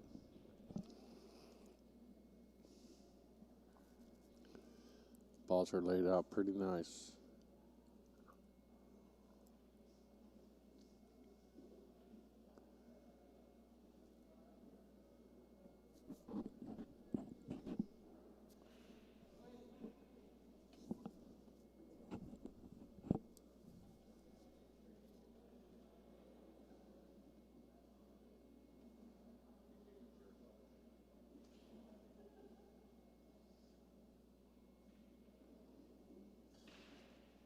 Came back very nice off the rail for that 7 ball.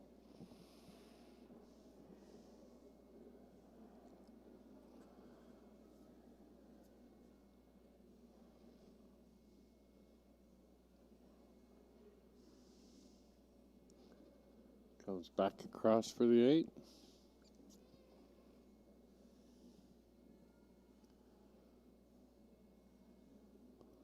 I like that play. Now it just comes off the bottom rail, softly up for the 9.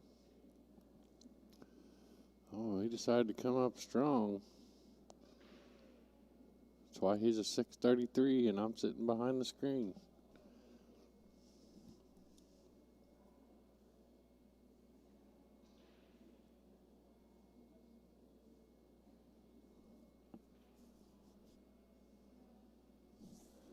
Hey, John Myers, we appreciate you tuning in. Yeah, Fargo is a little bit different, but it's the best scoring system they've come up with so far.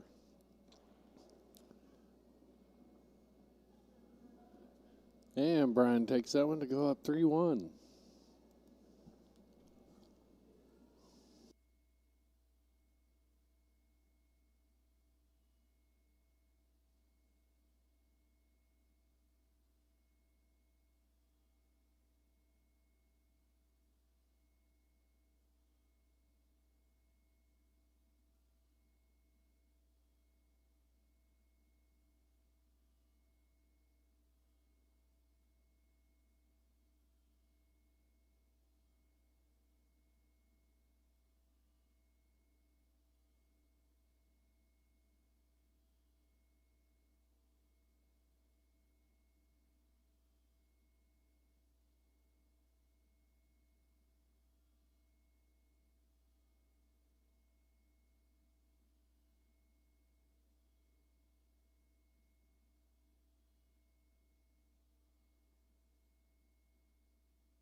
And Brian able to pocket a ball on the break.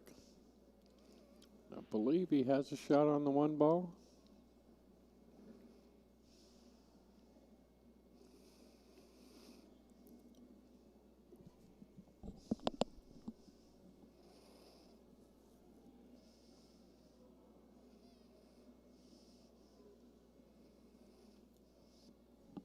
One ball might be a little past the pocket for him. See how he plays it.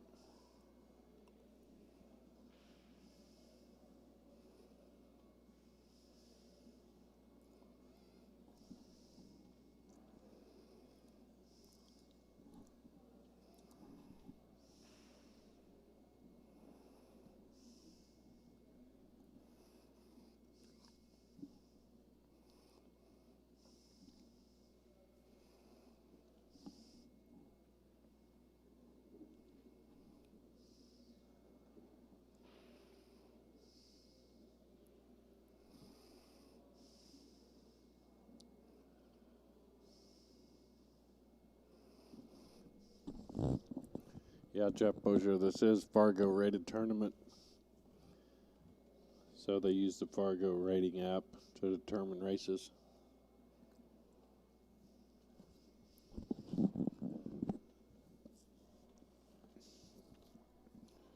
And Ben, nice call there. I didn't catch that. I'd have to watch it back.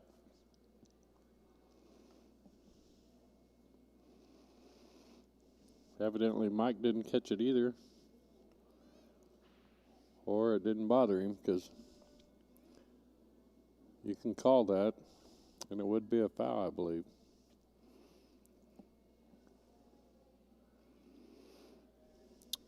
Definitely will ask about that when I see Dwayne, our referee, here this evening.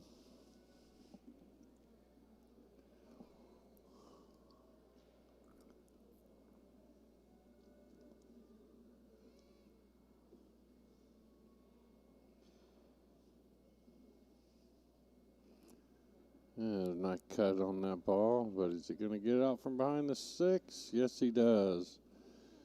And I'm not sure if this 410 is wired for the corner, but he's definitely going to look at it.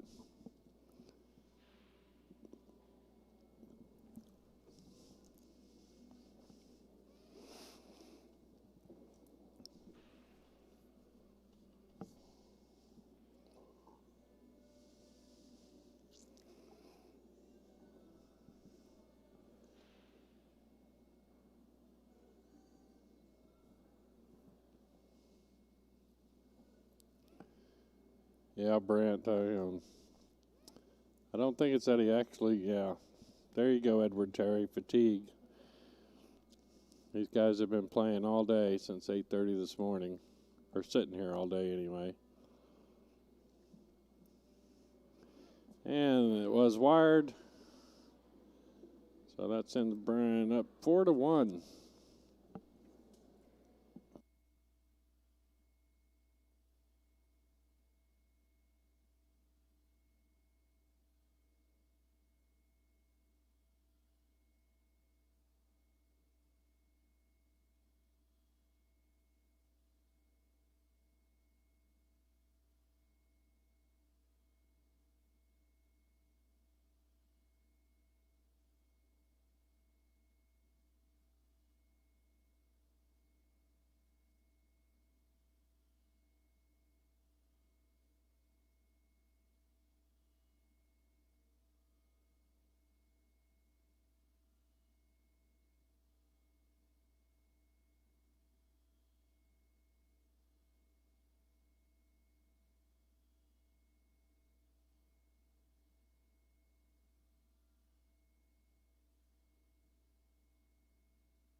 Mike was able to pocket a ball or two there. And pocketed one. The one ball. Now I'll be shooting at 2, and I think he's behind the 10. So I have to kick at this.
Yeah, Jeff, in 10 ball, it's call pocket, and if you call the 10 ball, it does count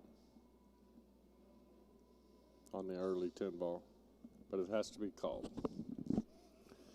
Brian tried to go airborne there and caught the ball before jumping over it, so it will be ball in hand for Mike.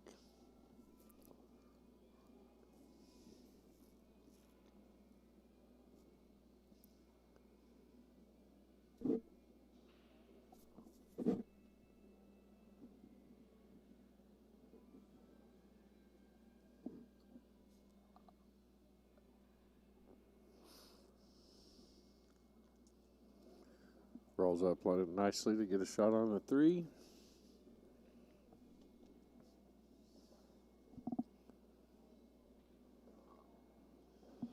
Appreciate everybody tuning in out there. If you're watching, give us a like and a share. A shout out to our sponsors of OBQs, Lippman Lights, and Diamond Billiard Products. The Elite Pool Tournament Table, made right here in the United States, in Jeffersonville, Indiana.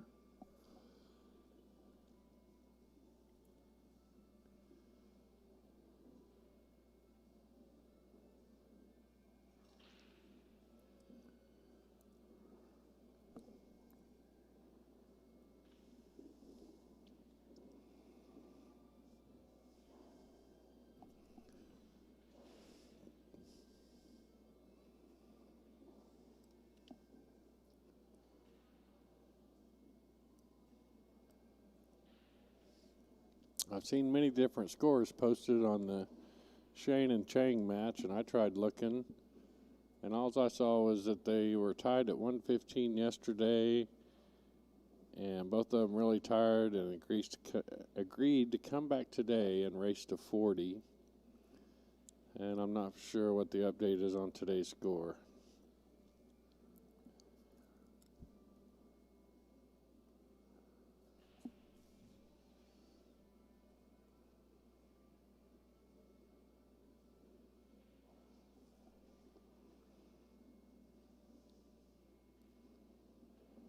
See if Brian can get back down table for this 10 ball.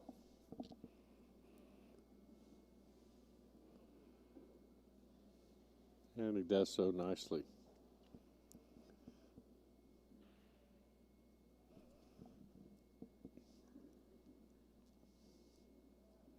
So Brian goes up another game, score 5-1. Brian's on the hill. Actually, I'm sorry. That was Mike that run that. I think Mike switched to shorts on me. Earlier he had on jeans and now he has on shorts. So when I saw shorts walking around the table, I thought it was Brian. Gonna double check my score by walking out and checking on the guys. I'll be right back with you.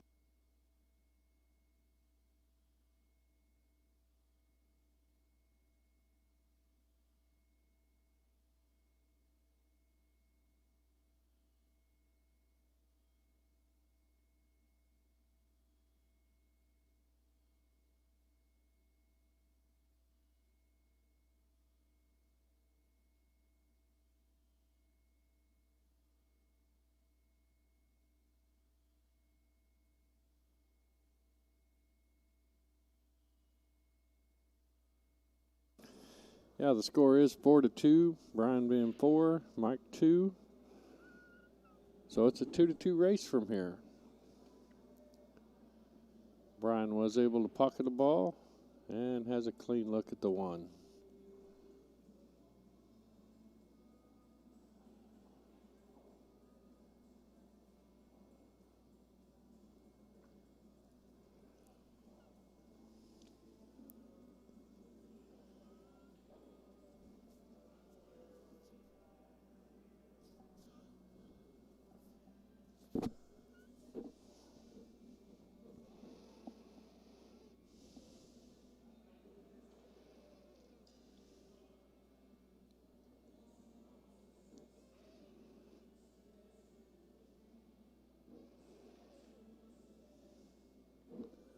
Was able to pocket the 1-5 combo, and not for sure if he got around that 9 far enough to see the 1.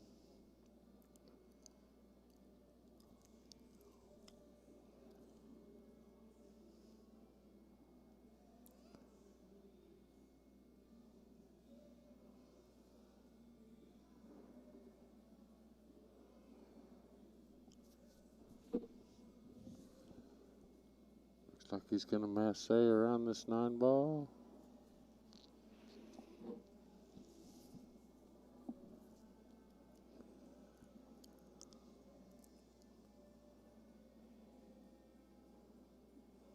And a nice shot there.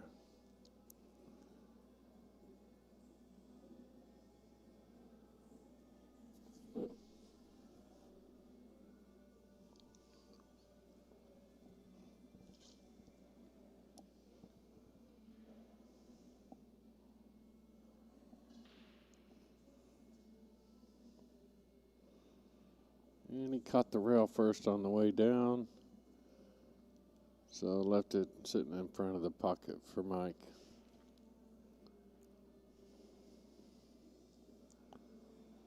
Mike's got to try and get to the right side of the table here for the 4.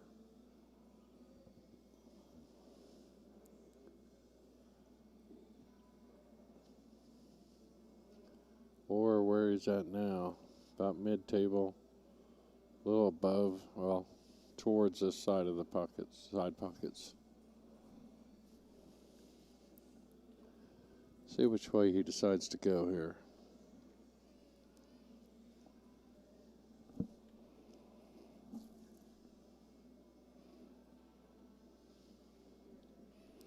Decide to come back up the left side of the table.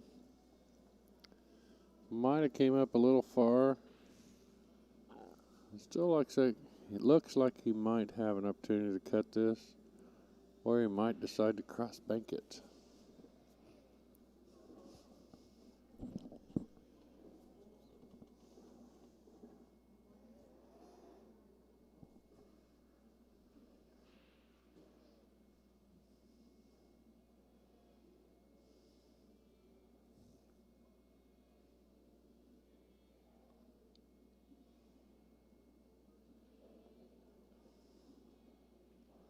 He did call for the bank shot.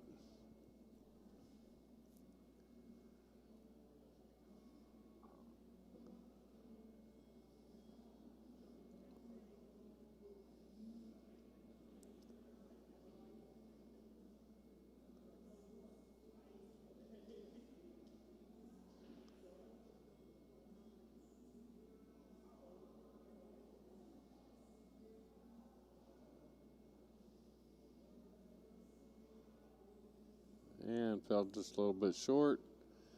And gonna leave the cue ball or the 4 ball sitting in front of the pocket.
Going for the safety there.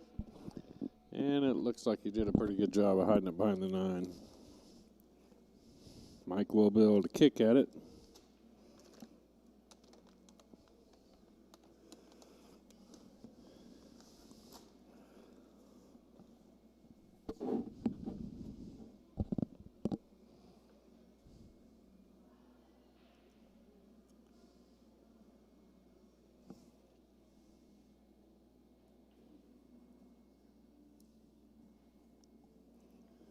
Ben D in this division of 10-ball singles, I think there was 64 or 65 entries. And 1,400 for first and 900 for second. I'm not sure about the rest of the payout.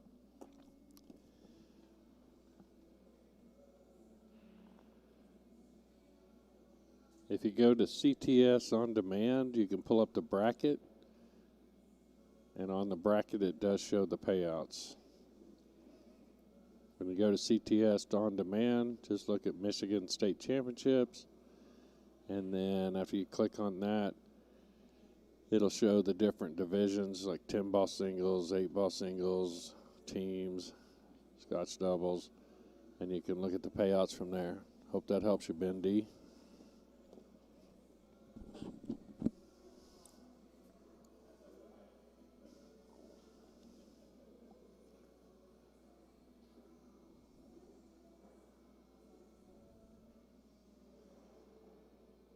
Q Sports International, CSI, is the governing body of the BCA and the USA Pool League.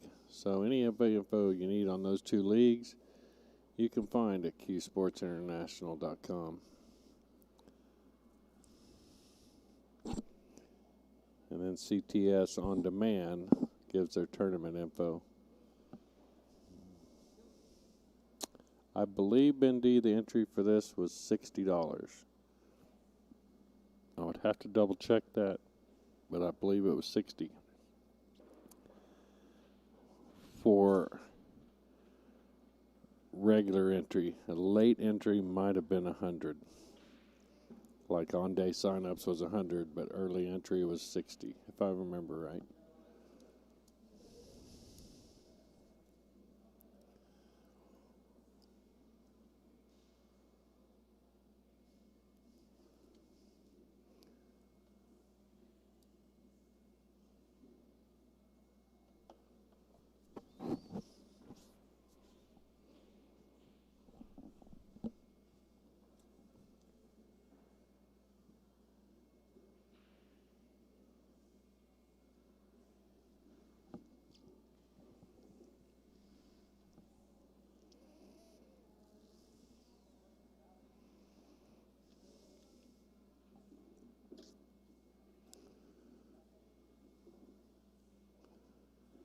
I believe this 8-ball goes past the 9.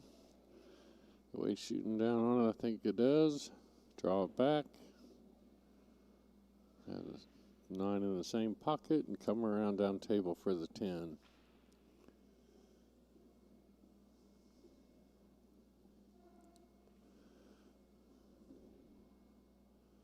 Came back a little strong, but should be okay. I was close there for a minute. Or a second.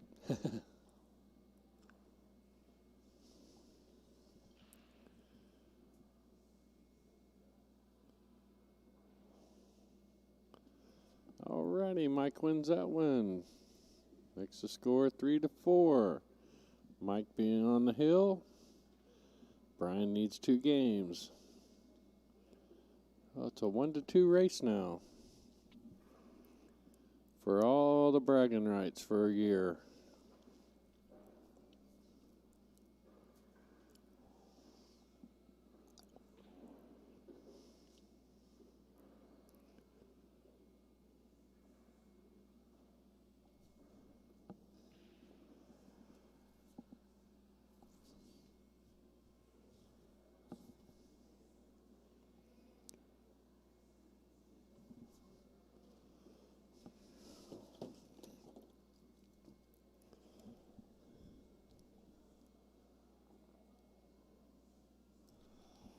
Sabano stud, I'll have to look that up.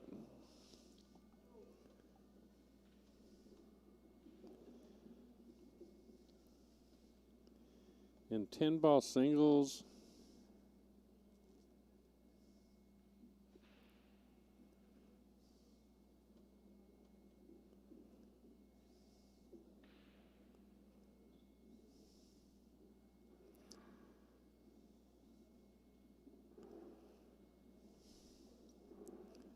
Looks like they paid the top 12 places.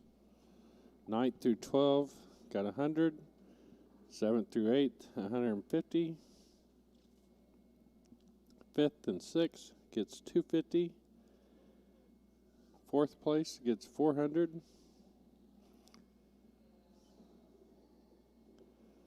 3rd place 600.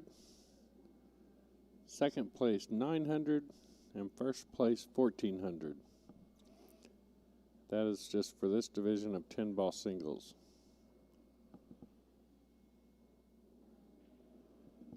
And it doesn't show me the exact number of entries on the bracket. I'd have to sit here and count them, and I'm trying to keep my eye on this game.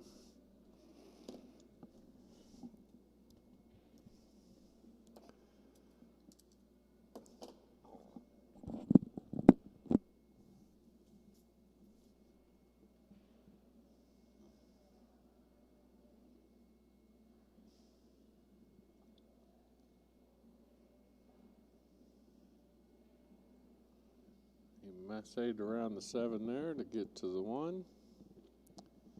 And it looks like he'll have a clean shot on the 2. Should be able to just draw back a little bit for the 3. Oh. And he punched it. Even though he pocketed it, this says 10 ball where it's call pocket. So that'll bring Brian to the table.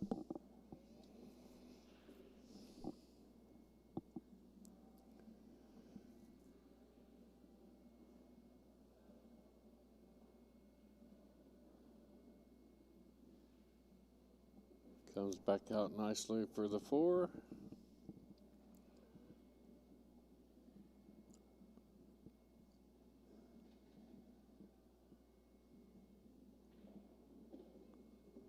Oh, and he slid that right across the table into the corner pocket with the cue ball.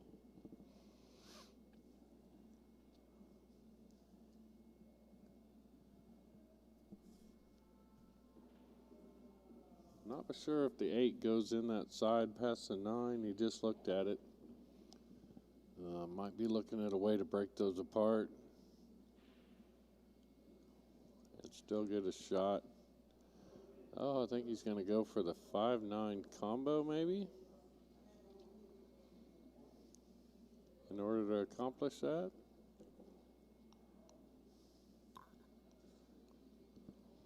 Not a bad idea. That's why them guys are out there and I'm sitting behind the screen. And did he get enough bump on that 8 ball to where that 5 will still go? It looks like it will.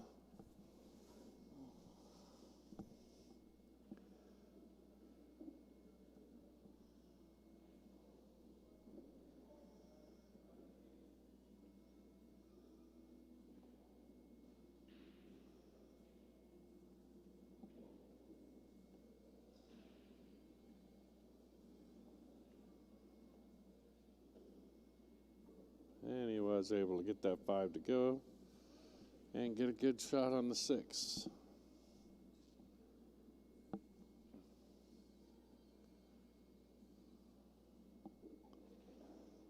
And comes back out across the table for the 7. The angle he's got on the 7 though, I see him coming down to this bottom and rail and back. And he got a nice kiss there on the 8.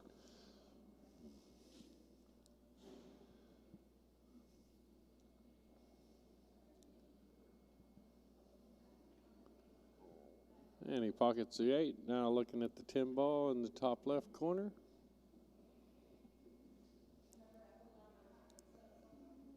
And Mike seemed to got on a roll. And pulls it out. Goes up 4 games to 4 and wins it. So Mike Crowder is your 10-ball singles champion, and Brian Moore is second place. Well played, guys. I enjoyed watching it.